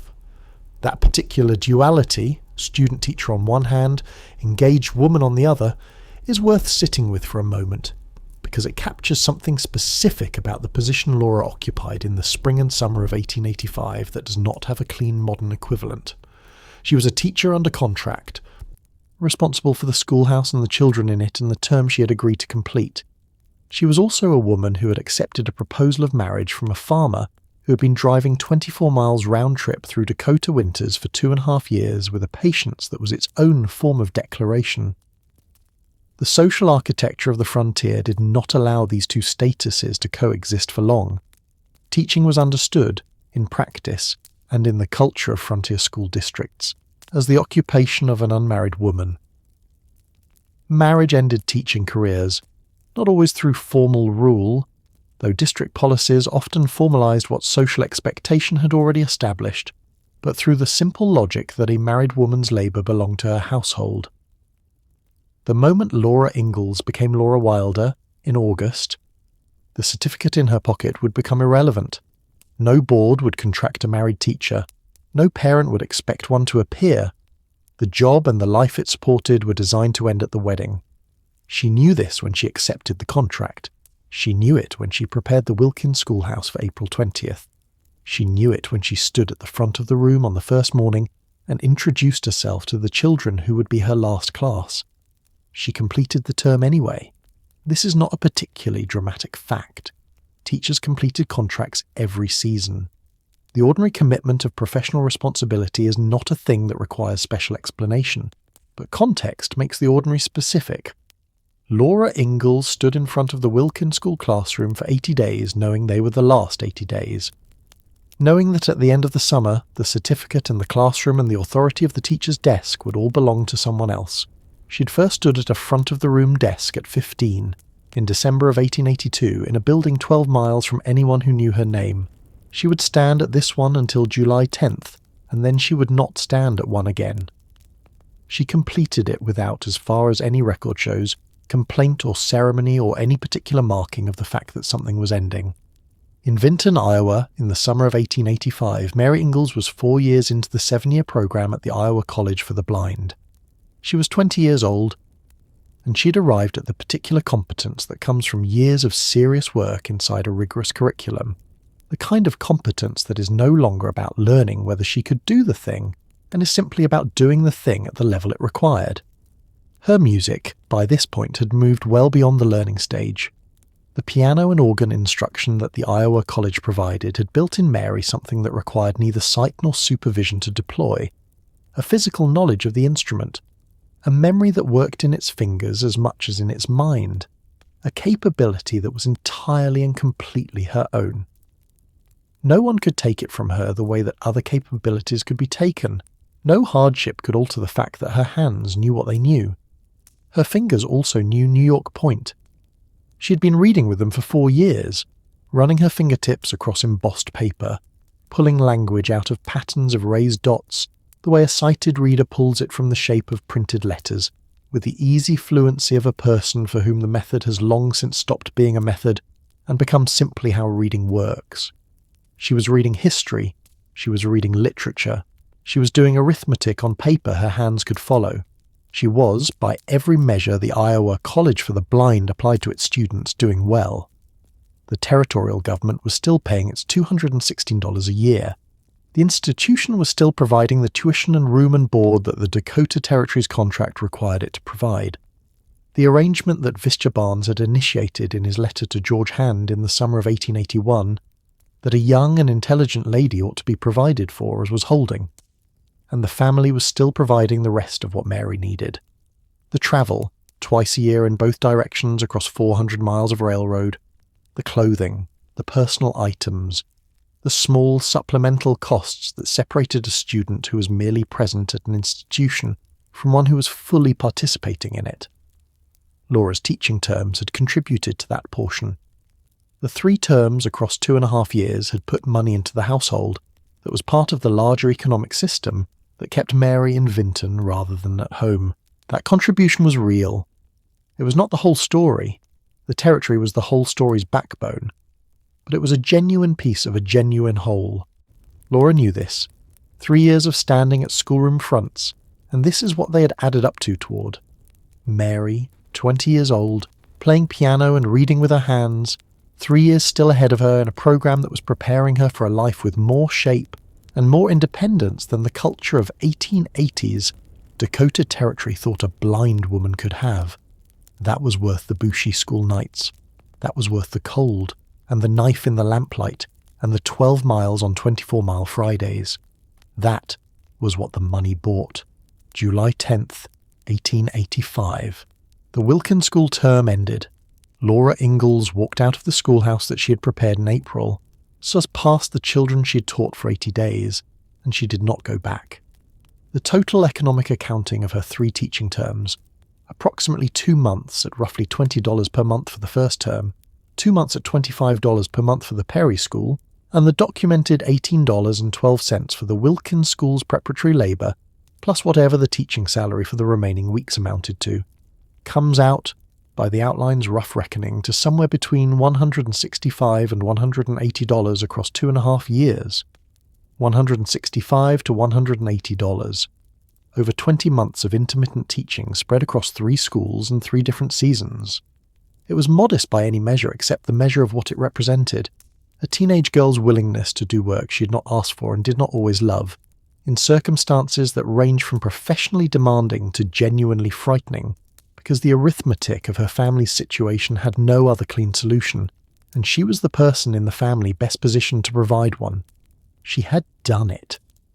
Not heroically, in the sense that the later mythology would require, not secretly or single-handedly, or against impossible odds, but practically, consistently, and with a quality of steadiness that the school boards and county records and Smet Leader reports all confirmed without editorial comment, because the record keepers had no reason to editorialize about a teenage teacher who showed up and completed her contracts. In fact, that was what a teacher was supposed to do. Laura Ingalls did it. On August 25th, 1885, Laura Ingalls married Ingalls Wilder in a small, quiet ceremony in Smet, Dakota Territory. The ceremony was conducted by Reverend Edward Brown, the Congregational Church pastor. She was 18 years old. He was 28. The ceremony was modest, as ceremonies on the frontier tended to be. The frontier was not particularly sentimental about the decorative aspects of important occasions. What it required was witnesses and an officiant and the mutual declaration of intent, and those were present. When she walked out of that ceremony, her teaching certificates, the first one from December 10th, 1882, whose original location is now uncertain, and certificate number 147 from December 10th, 1883, which she kept carefully enough that you can see it today in Mansfield, Missouri, had no further professional application. Married women did not teach in Kingsbury County school districts. The certificates had not expired technically, but they had ceased to be relevant in the practical sense that mattered. The career she had not set out to have was over. She had been a teacher for 2.5 years, intermittently, in 3 different schools, across 3 different terms in 3 different seasons. She had stood at the front of classrooms as a 15-year-old, and then a 16-year-old, and then a 17-year-old, and finally an 18-year-old in the last term. She had never graduated from high school. She had never received the diploma she had worked toward. She carried a regret about that she would not fully put into words until she was writing Pioneer Girl as an old woman in Missouri, and even then she gave it a single sentence. She was 18 years old and she was a wife, and the teaching was done. But Mary was still in Vinton. Mary had 3 more years in the 7-year program. 3 more years of the music and the books and the New York Point and the vocational training that was building in her, the capability that Iowa College believed every one of its graduates deserved to carry out its doors. The Territory was still paying its $216. The family was still responsible for the rest. Laura's teaching career had ended. Mary's education had not. And the question of whether the years of cold schoolrooms and difficult boarding situations and $18.12 entries in the Smet Leader had actually produced the thing they were supposed to produce, whether Mary Ingalls came home from 7 years in Iowa with something she could use, something that was hers in the way that the night reading and the piano and the raised dot pages were hers, something that no illness and no blindness and no Territory's indifference could take back from her. That question would not be answered until the morning of June 12th, 1889. 4 years away, 4 years, and a graduation ceremony in Vinton, Iowa. And what happened at the Iowa College for the Blind on that June morning is a story that changes everything you thought you knew about what the sacrifice was ultimately for. 4 years. That is what separated the August morning Laura became Almanzo Wilder's wife from the June morning in Vinton, Iowa, when the question she had never asked out loud was finally answered. 4 years is a long time in any life, and the years between August 1885 and June 1889 were not years that passed without weight. They were the years that belonged to the full, complicated life Laura was building on Almanzo's homestead. A life with its particular hardships and its own gravity, its own reckoning with the distance between the future imagined at 18 and the one actually being lived. Those years belong to a different telling. What belongs to this one is what was happening simultaneously, 400 miles southeast, in a 7-year program at the Iowa College for the Blind that was approaching its final year, and what was waiting at the end of it. Mary Ingalls entered her 5th year at the Iowa College for the Blind in the fall of 1885. She was 20 years old. The disorientation of the early period, the institutional adjustment, the physical learning curve of New York Point, the slow and difficult construction of independence in a space designed specifically to build it, was behind her now. What she was doing in years 5 and 6 and 7 was work, in the fully realized sense of the word, the work of a student who has moved through the gate of initial competence and arrived somewhere on the other side of it. Her music had deepened in the way that music deepens only through years of daily practice. There is a difference between being able to play an instrument and knowing it, between producing correct notes and understanding in your hands and your body, and the part of your mind that operates below conscious decision, what the instrument will do when you ask something of it. After 5, 6, 7 years of consistent instruction and daily practice at the Iowa College's piano and organ, Mary was not still learning. She had learned. The investment of years had converted itself into something that no illness and no blindness could take back, because it lived in her hands. It had become physical knowledge. The academic courses in the final years of the program reached into subjects that required sustained intellectual attention, history, literature, advanced arithmetic that demanded carrying full conceptual models in working memory, because writing was slower than thinking, and note-taking required its own learned technique. These were not modified or simplified versions of what sighted students at equivalent institutions studied. They were full academic courses, held to the same standards, delivered through the New York Point pages, and raised dot notation tools that the Iowa College had spent 32 years refining into a genuine learning system. Mary was reading history with her fingertips. She was doing arithmetic by touch. She was working through literature at the speed and depth that the curriculum required. But here is where the story turns in a direction that most accounts leave out. And you need to hear this part because it changes what the graduation means. The Iowa College's vocational component was not decorative instruction.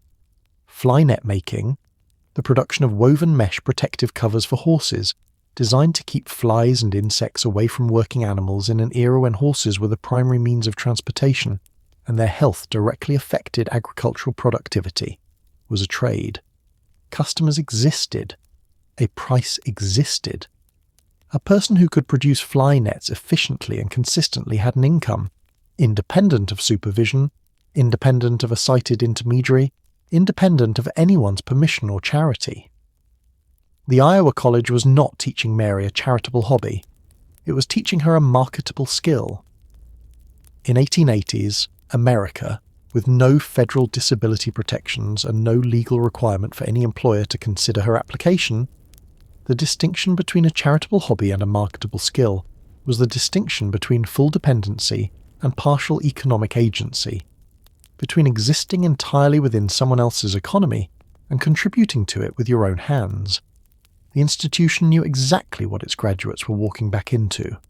It was not naive about the world waiting for them outside its walls. What it could offer was the tools that made partiality possible, the skills that allowed a graduate to contribute meaningfully to the household that supported her, rather than being supported without return. Mary Ingalls was spending her final years in Vinton learning how to give back. Then, in the fall of 1888, she entered her 7th and final year. The programme she had begun at 16, the programme she had arrived for on November the 23rd, 1881, carrying a 16-year-old's combination of hope and terror across 400 miles of rail from everyone and everything she had known, was completing its arc. And across the next 8 months something was converging on Vinton that had been 400 miles away from it for nearly 8 years. A graduation ceremony was coming, and with it, the answer to a question that had been accumulating weight since the December morning in 1882, when a 15-year-old girl sat in a county superintendent's office and accepted a third-grade teaching certificate she had not been old enough to legally hold. June 12, 1889. The Iowa College for the Blind held its commencement ceremony in Vinton, Iowa. Mary Amelia Ingalls, 24 years old, born January 10th, 1865 in Pepin County, Wisconsin, was among those completing the 7-year program. Charles and Caroline Ingalls made the journey, 400 miles by rail.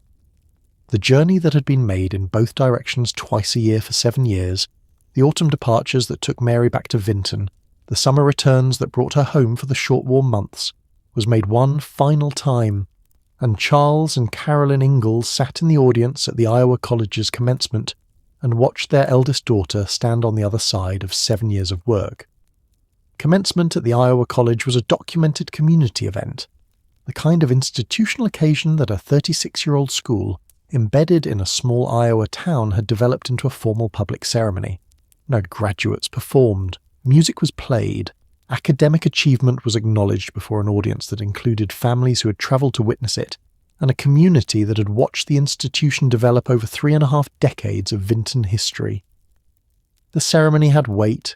It had accumulated weight from 36 years of graduating students who had arrived blind and dependent, and left with something that had not existed in them when they came. What the diploma said, in the specific language institutions use when certifying completion, was that Mary Ingalls had done the full work: the academic courses, the music, the vocational training, the New York Point, the 7 years of building a mind and a set of hands and a capacity for partial self-sufficiency in conditions that her culture had not designed for her. In an institution that had been arguing since 1853 that blindness was not an education-ending condition, she had done all of it. She was 24 years old. She had graduated from one of America's oldest and most rigorous schools for the blind. Charles Ingalls, who had moved his family 17 times across 4 states in 30 years of searching for the life he was convinced was one horizon, further than the last one, sat in that audience and watched his daughter accept a diploma. He did not speak about it in any record that survived. Some things do not need words. The train back to De Smet ran northwest, and Mary Ingalls made the journey she had made before, but carrying something she had never carried on any previous version of it. She came home, and she stayed. This is the moment in the story where honesty matters more than narrative convenience. The arc of an education story is supposed to move forward from graduation into independence, into career, into a life shaped by the capability the diploma represents. The arc is supposed to keep going after the ceremony. Mary's arc came home to her parents' house in De Smet. This is not a failure of the arc. It is the honest shape of what 1889 could and could not provide a blind woman who had just completed 7 years of rigorous education. The Iowa College had built her genuinely and thoroughly. What it could not do was alter the external landscape its graduates walked back into. There were no legal protections. No employer was required to consider her application. No accommodation was mandated by law. The world had been built for sighted people and had not yet been asked to rebuild itself otherwise. What there was De Smet, the family, and what she had brought home. The fly nets came first, practically. Mary made them, real ones that real horses wore, purchased by real people in and around De Smet, and the income from them went into the Ingalls household with the same practical weight as any other earned contribution. She was not being cared for without giving back. She was deploying the vocational skill the Iowa College had specifically built in her for this purpose, converting it into income in exactly the way the institution had designed. The contribution was modest, it was genuine, it was hers. And then there was the music.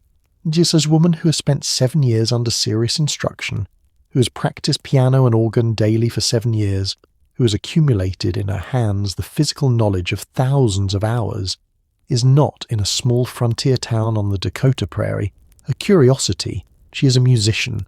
She played for church services in De Smet. She played for community occasions. She contributed to the musical life of a town that did not have a surplus of trained musicians and had no polite way of pretending otherwise. She could play. She played. The appreciation was real because the skill was real. She read. With her hands, in the New York Point, her fingers knew as naturally now as any sighted reader knows printed text. History, literature, whatever embossed material she could access. The reading that Blindness had interrupted in 1879 had never actually stopped. It had changed a route. And 10 years after the illness in Walnut Grove, Mary Ingalls was a reader. She wrote poetry. Small evidence of this has survived. Not a literary output in any formal sense, but enough to document that the inner life she had built across 7 years of education was not something she sealed away when she came home. The Iowa College had given her language for her own expression, and she used it quietly in the evenings in the house in De Smet, the way people use the capabilities they have earned when no one is watching and no one is keeping score. She was not the woman the Dakota Territory had assumed she would become when she went blind at 14. Now hold that image. Mary at the piano, then the fly nets finished and stacked, the New York Point pages read and reread in the lamplight, and measure it against certificate number 147 in the Kingsbury County Superintendent's office on December 10th, 1883. The chain between those two images is the whole story. The Bushy School in December cold, $20 a month. The difficult boarding situation that required every reserve of composure a 16-year-old could hold together across 2 months of dark winter evenings. Then the Prairie School and $25 a month and 3 pupils in a summer classroom closer to home. Then the April 1885 examination across 4 sessions, 8 subjects, 2 days, and the Wilkin school district number. 6 and the $18.12 entered in the Smet Leader on April 18th, 1885. The July 10th end of the final term. The August 25th wedding and the certificates folded into the drawer, and the single sentence in a private manuscript that would not be read by the public for decades. This was a very great unhappiness to me, and now this. The piano, the fly nets, the graduation certificate from a 7-year program at one of America's oldest schools for the blind, carried home from Vinton on a train in June 1889. That is the accounting. Not the ledger entry, not the $165 to $180 total. That rough arithmetic extracts from 3 teaching terms across 2.5 years. Not the $216 annual territorial payment that was the primary architecture of the entire arrangement. Not the supplemental travel and clothing costs the family's collective effort had covered across 7 years of twice-yearly train journeys between De Smet and Vinton. The accounting is simpler than any of that. A person who had been in darkness, literally and educationally, since 1879 had been given, by the combined effort of a territorial contract and a family sacrifice and a progressive institution, and a teenage girl's willingness to stand at the front of 3 schoolrooms that were none of them designed for her comfort, 7 years of education, and she had used every day of them.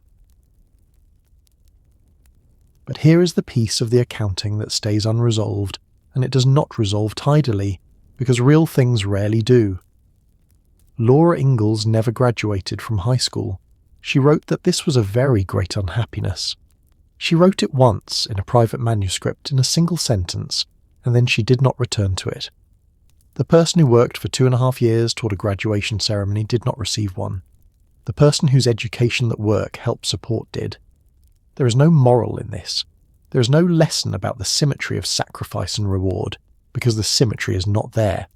Laura made a genuine contribution to something that mattered, at a genuine personal cost, and the cost was not repaid to her personally. It was paid forward to the person the contribution was for. That is the shape this story has. It does not have any other shape. What Laura did eventually receive was not a diploma. It was something that could not have been predicted in 1885, that could not have been predicted in 1889, that took decades of distance from the cold and the certificates and the $18.12 before it became visible as what it actually was. She sat down at 63 years old at a desk at Rocky Ridge Farm in Mansfield, Missouri, and she began to write. The Little House books, 8 novels, published between 1932 and 1943, covering her childhood from the Wisconsin woods through her marriage to Almanzo, became among the most read books in American literary history. They are in print today. They are in classrooms today. In 1954, the American Library Association named an award for distinguished contribution to children's literature after her, making her the first recipient of the honor that bears her name. She was 87 years old. She had outlived virtually everyone who had witnessed the cold mornings at the Bushy School, the Prairie School summer, and the Wilkin School classroom she had prepared herself in April 1885 with her own labour. She never put certificate number 147 in the books by its number. She adjusted the age at which she certified, compressing a detail here, expanding a timeline there, making the Bushy School manageable for the children who would read it. She left out the Pioneer Girl sentence.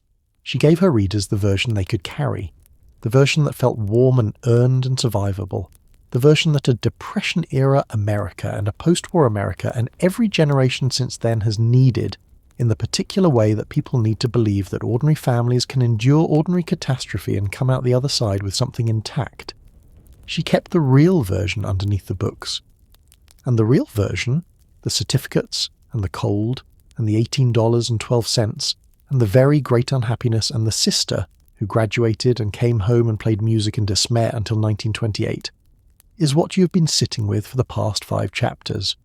Mary Ingalls died on October 20th, 1928, at 63 years old in Keystone, South Dakota, where she had gone to be near her sister Carrie after Caroline's death in 1924. Her body was returned to Smet. She is buried in the Ingalls family plot at the Smet Cemetery beside her parents.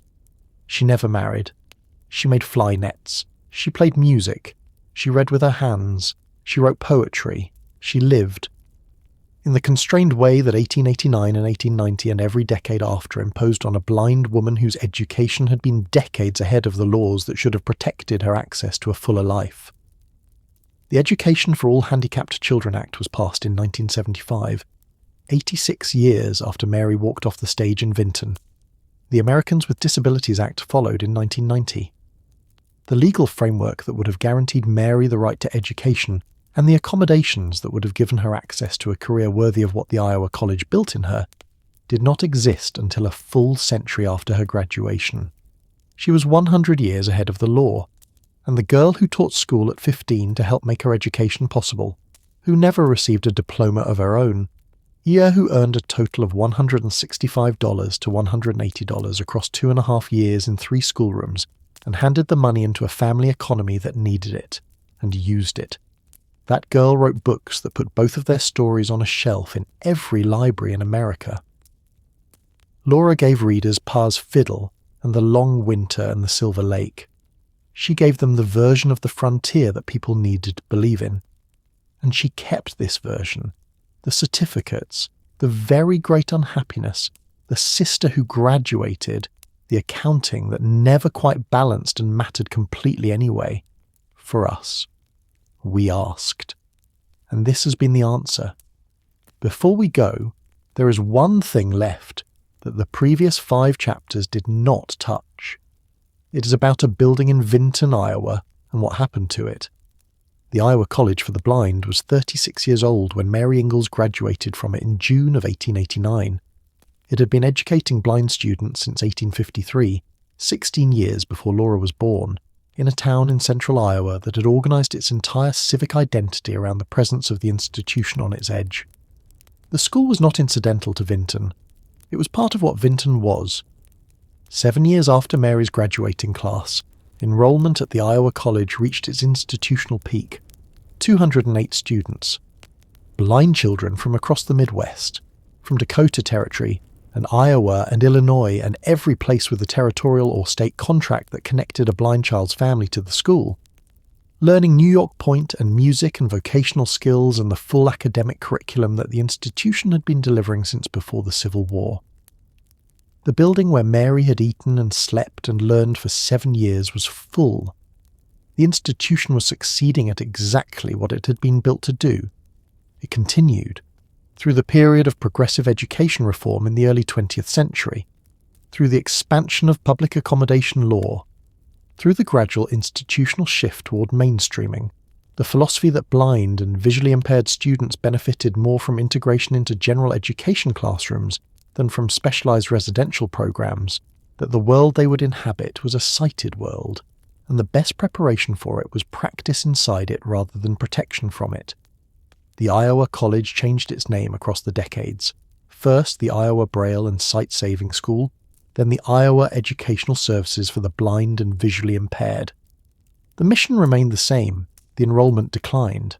In 2011, the institution that Mary Ingalls had enrolled in on November 23, 1881, that she'd attended for 7 years.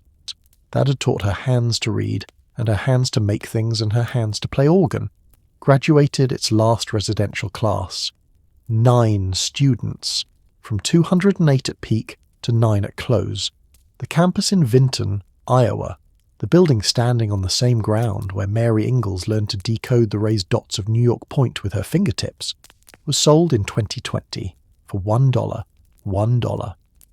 The transactional value assigned to 167 years of continuous operation. To the place where a territorial contract worth $216 per year had, across 7 years, produced a 24-year-old woman who could play organ, read literature with her hands, contribute to her family's income, and live with the particular dignity that competence provides to people the world would otherwise reduce to dependency. And these are the campus exists today, you can find it. What it no longer contains is the institution, the structure of teachers and curriculum and dormitories and music practice rooms that Visca Barnes's 1881 letter was pointing toward when he wrote that a young and intelligent lady ought to be provided for in some way. The program has dispersed into the legal framework of the Individuals with Disabilities Education Act, into the public school classrooms that the mainstreaming movement expanded across 50 years, into a world that the school helped argue into existence before the world decided it no longer needed the argument made in quite that form. That is not the simple tragedy it might seem. Mainstreaming, when resourced and implemented well, has given millions of students with disabilities access to education in their own communities, easily with their own neighbours, without the disorienting separation that characterised Mary's 7 years. The dispersal represents real progress, but it happened to a building in Vinton, Iowa that is worth acknowledging by name, in a documentary about a family whose central story ran through its doors. The building sold for $1. The story it held is worth considerably more than that. There is an artifact that survived everything. At the Laura Ingalls Wilder Historic Home and Museum in Mansfield, Missouri, inside a display case in a room dedicated to the documented history of a woman who carefully selected what to document. Certificate number 147 is on display. You can go see it today, not a photograph of it, not a scan in a digital archive. The certificate itself, the piece of paper that a Kingsbury County Superintendent signed on December 10th, 1883, that certified that Laura E. Ingalls was competent to give instruction in reading, orthography, writing, arithmetic, English grammar, and geography in the common schools of Kingsbury County, Dakota Territory. is sitting in an Ozarks museum that you can drive to, park outside, walk into, and see. It is approximately 5 inches by 8 inches. It is 143 years old. It survived the years in Smet, the move to Missouri, the decades that carried the woman who held it from a bride of 18 to an elderly farm wife in the Ozarks to a celebrated author to a 90-year-old woman who died in February of 1957. The certificate made it through all of that and ended up in a display case where it belongs, not because anyone designed that outcome, but because Laura kept it. The first certificate, the one from December 10th, 1882, the document that started everything, has not been found. Its location is unknown. The paper that first authorized a 15-year-old girl to stand at the front of a one-room schoolroom and attempt to teach other people's children in Dakota Territory winter conditions, gone, lost to the particular entropy of things that seem too ordinary to be preserved. But certificate number 147 is there. It survived because it mattered to her. Not sentimentally, probably. Laura was not a woman constituted for sentiment about documents. But it was evidence of something that had cost her something. No, the career she never set out to have, the diploma she never received, the very great unhappiness. All of it had a paper record, and she held onto the record. The certificate in Mansfield is one of the most honest objects in that museum. It does not say anything comfortable. It says, here is one specific document from one specific day in one specific life. Here is what was real. Certificate number 147 survived, but there were thousands of them. By the 1880s, 60% of America's school teachers were women. They were paid 50 to 60 cents for every dollar that male teachers earned for identical work in identical conditions. They were assigned the distant, low enrollment, low compensation positions that male teachers declined, or they were expected to relinquish their positions when they married, and in many districts were formally required to. Their careers were explicitly designed to be temporary. In Kingsbury County alone, the number of school districts grew from 49 to 92 between 1880 and 1883. That is 43 new schools in 3 years, in a county whose entire population had arrived on a recently extended railroad line, and was still in the process of learning whether the land would support them. 43 new schools needed 43 new teachers, in addition to the 49 already operating. The county superintendent certified whoever could pass the examination. Many were teenagers, many were 15, 16, 17 years old, barely older than the students they were placed in front of. Most of them have no stories attached to their names. They are entries in school board ledgers, a signature, a district number, a salary amount, a term date. Then they are gone. They married, or they moved away, or they simply lived the rest of their lives in a way that generated no documentation any subsequent researcher found reason to preserve. They were representative rather than exceptional, which in historical terms often means invisible. The historical record provides names for the exceptional. It provides only numbers for the representative, 60%, 50 to 60 cents, 49 to 92 districts, without the individual stories underneath the statistics. Laura Ingalls, Wilder's teaching career survived because she eventually wrote about it. Twice. First in a private manuscript, then in novels shaped for the children who would read them, and the Depression-era America that needed what those novels offered. The women who stood at the same frontier classroom fronts in the same years, earned the same third-grade certificates, completed the same difficult terms in the same difficult conditions, and went home to the same marriages that ended the same careers, their stories mostly did not survive. This documentary is, in one sense, about all of them. Laura's certificate is the one in the museum, but the experience it documents belonged to thousands. There is one more name in this story whose perspective does not exist in the historical record, and the record should say so plainly.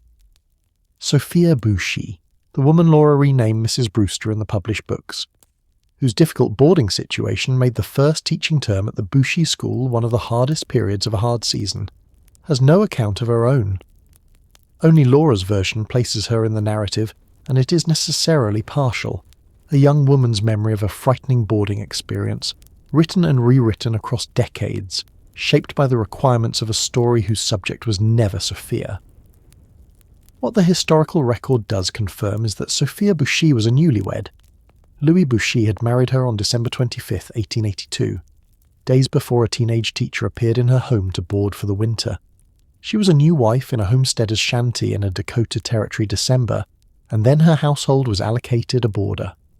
Whatever her state of mind during that term, it belonged to a person living in conditions that the frontier did not design for human equilibrium. Her perspective on those conditions does not exist. History preserves the stories of the people who could write them down. Sophia Bouchy was not among them. She is legible in this documentary only through the effect she had on someone who was. That is worth acknowledging before we close. The story you have heard across 6 chapters, built as carefully as the documentary record allows, is still a story told primarily through the documents of people who had the capacity to leave documents.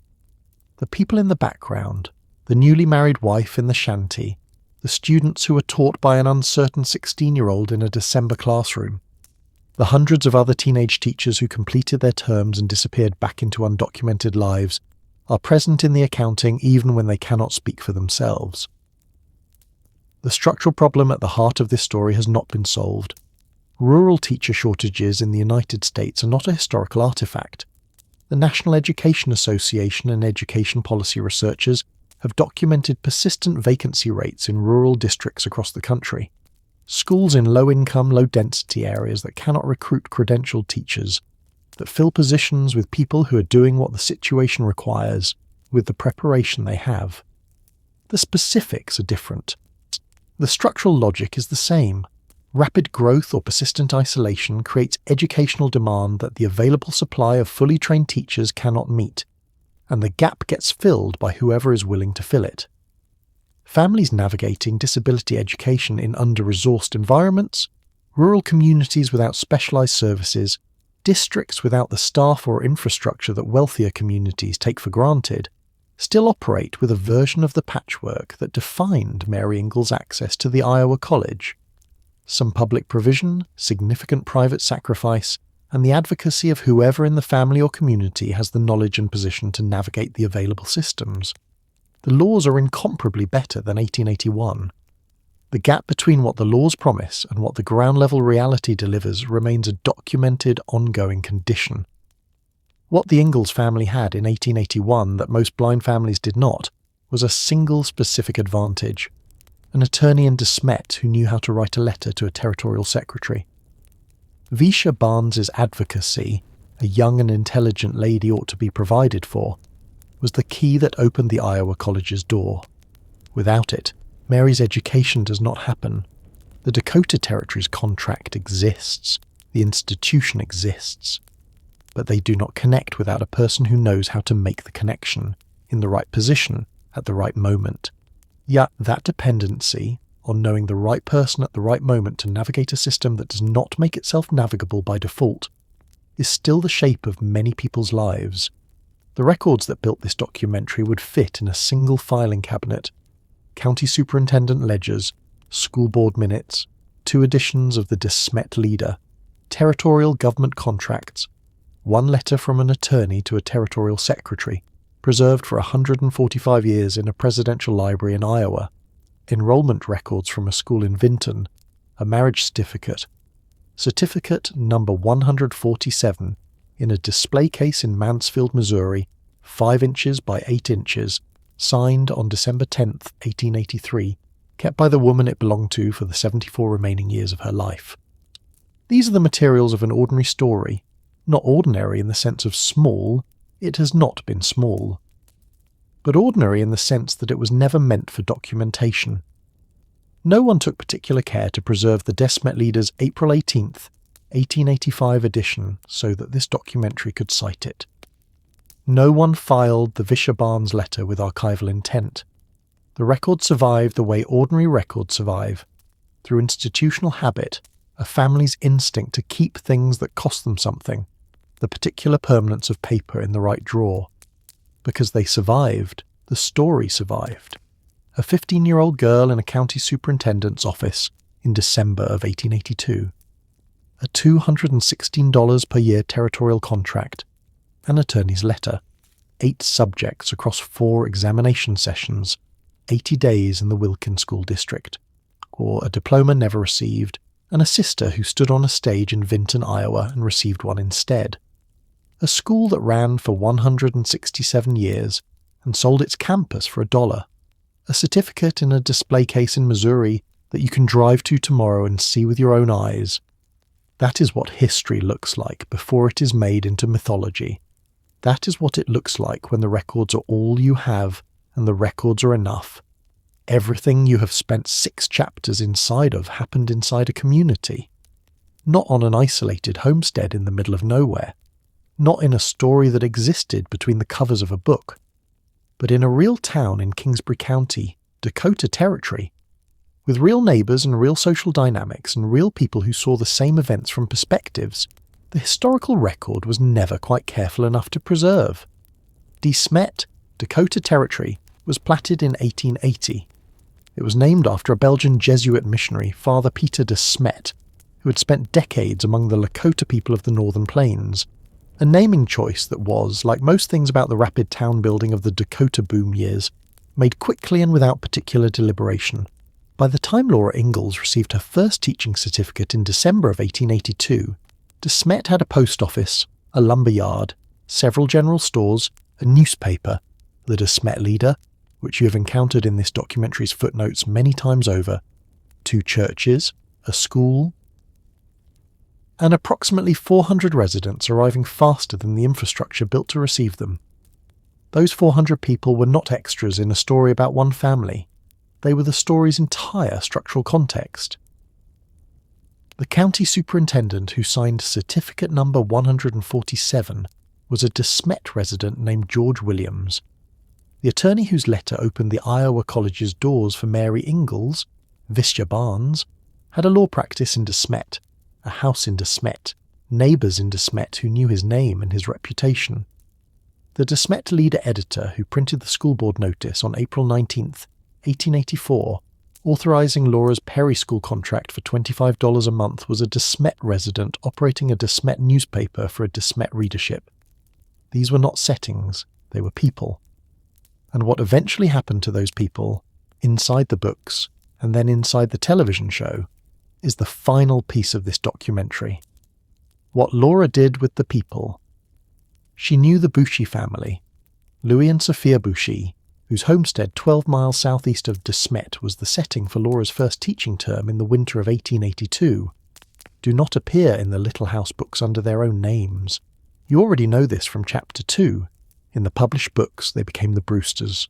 The name was changed.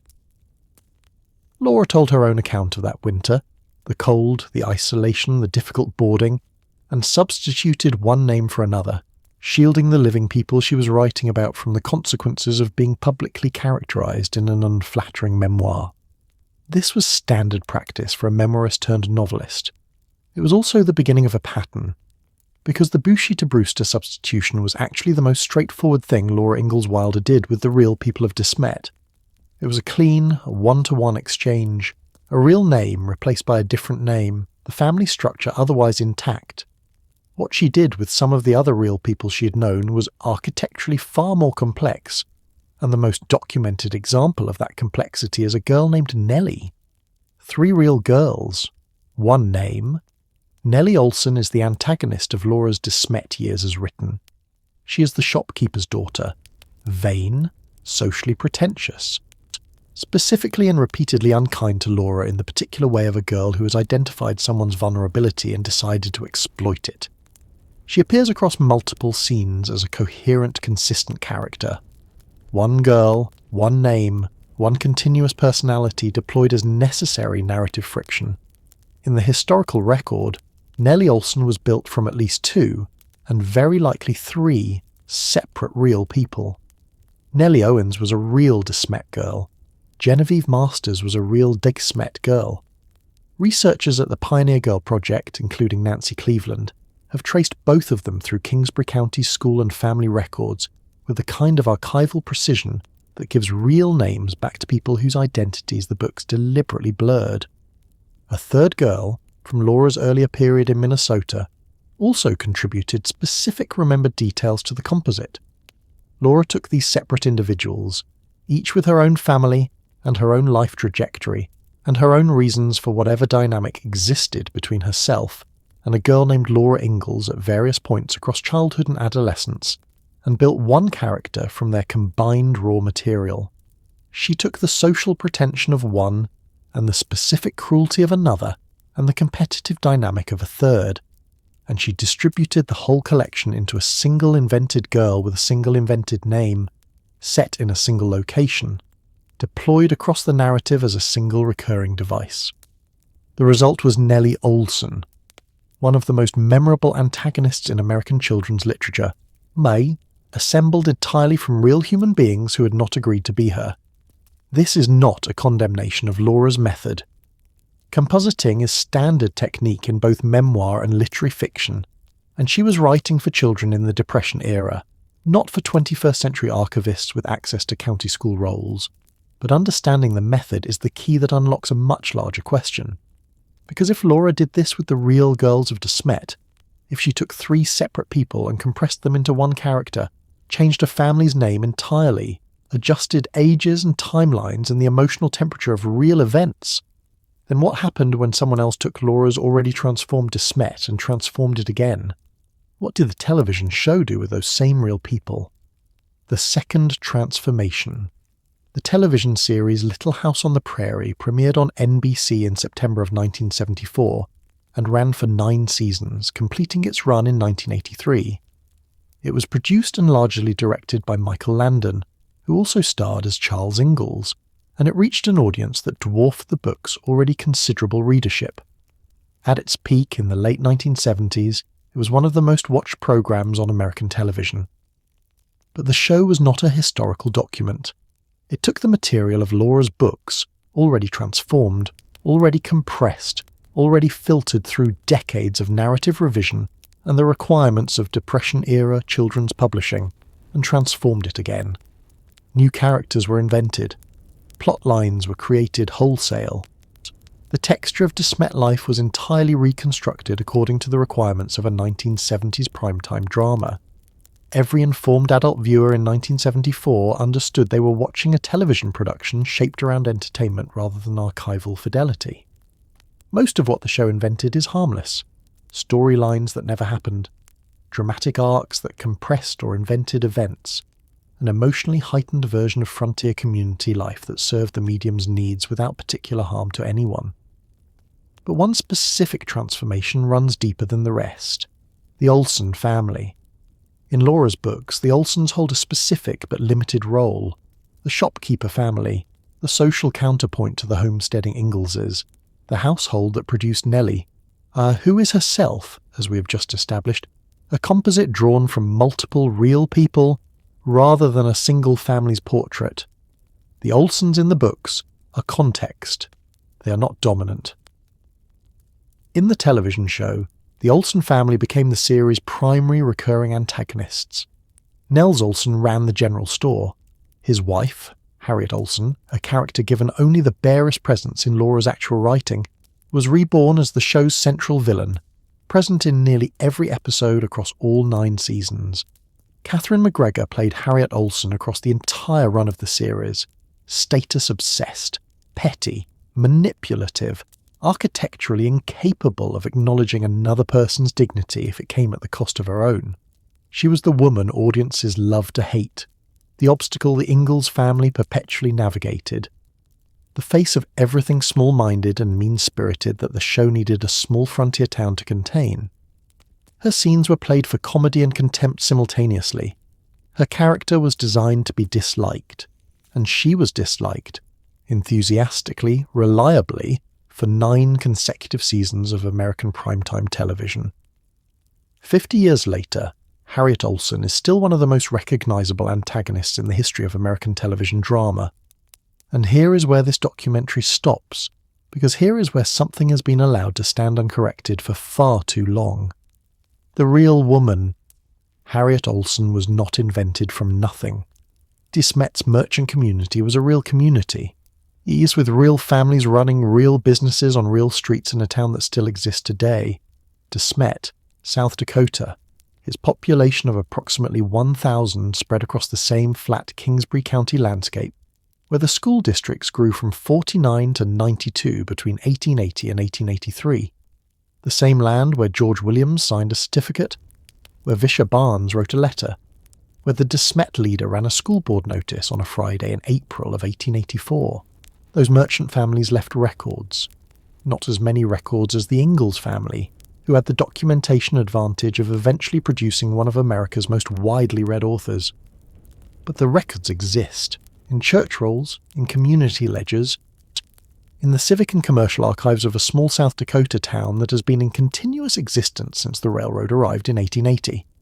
And when you find those records and read them carefully, they describe a real woman behind the character the television show built. A woman whose actual documented role in the De Smet community is nothing like the portrait the show spent 9 seasons drawing. Not more complicated than the TV version, in the way that real people are always more complicated than their fictional counterparts. Not a mixture of the Harriet Olsen the camera showed you, and some gentler qualities that the script never got around to exploring. She was, by every documented account, by the community records, by the civic history of the town she actually lived in, and by the evidence of what she actually did during the years that this documentary has been built from, the opposite of the television character. That gap between who this woman actually was and who 50 years of American audiences have been taught to believe she was, deserves its own careful accounting. It deserves its own reading of the archival record. It deserves the same patience that this documentary has tried to bring to every other piece of the real De Smet history. It has one. But before that story begins, here is the question it will ask you to carry into it. How many other people in American mythology are walking around in reputations they never earned, assigned a character they never were, on a television set in 1974, decades after they were gone from the town where they actually lived? What De Smet actually was. The community behind the mythology was not a set. It was not a collection of supporting characters assembled for narrative convenience around a central pioneer family. It was 400 people, and then 800, and then more, trying to build something permanent on land that had not yet decided whether it would hold them. The homesteaders and the shopkeepers and the attorneys and the school superintendents and the newspaper editors of De Smet were doing the same thing the Ingalls family was doing, navigating rapid growth, inadequate infrastructure, harsh winters, and the particular social calculus of a community small enough that every interaction carried weight.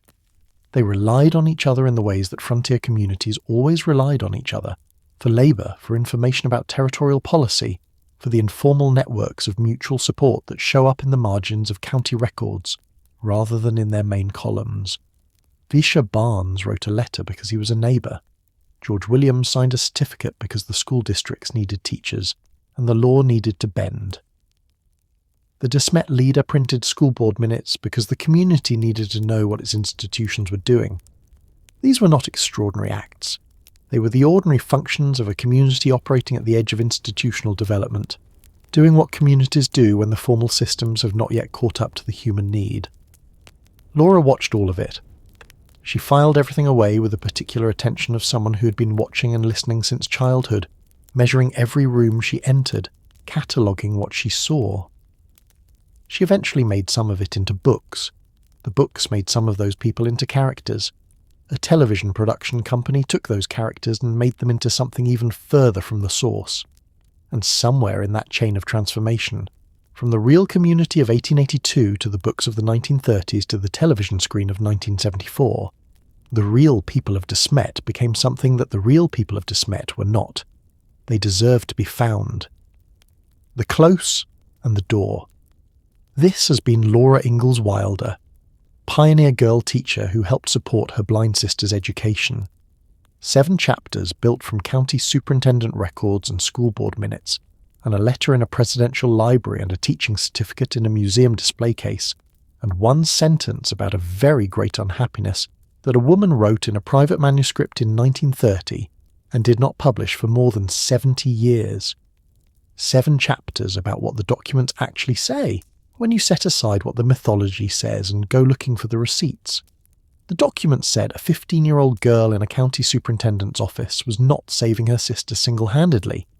She was contributing to a family's survival in a community that also contributed in a territorial government that contracted $216 a year toward Mary Ingalls' tuition before Laura earned her first teaching dollar. They said the Iowa College for the Blind was a genuine institution of progressive disability education, founded in 1853, that accepted Mary Ingalls on November 23, 1881, and graduated her on June 12, 1889, and whose campus, in a story this documentary chose to tell fully, was eventually sold in 2020 for exactly $1. They said certificate number 147 is in a display case in Mansfield, Missouri today, and has been there long enough that you could have seen it at any point in the last 60 years if you had known to look. And now the documents are saying the real people of De Smet deserve the same treatment. Not mythology, not the amber-lit nostalgia of a television show that needed a villain and found one in the name of a woman who was, by everything the actual historical record preserved, nothing of the kind. The truth about who Harriet Olson actually was, who she was to De Smet, what she actually did, how she actually appears in the records that outlasted both her and the television show that used her name, is the next story. It starts with a fact that 50 years of television audiences were never told. She was real. She lived in De Smet.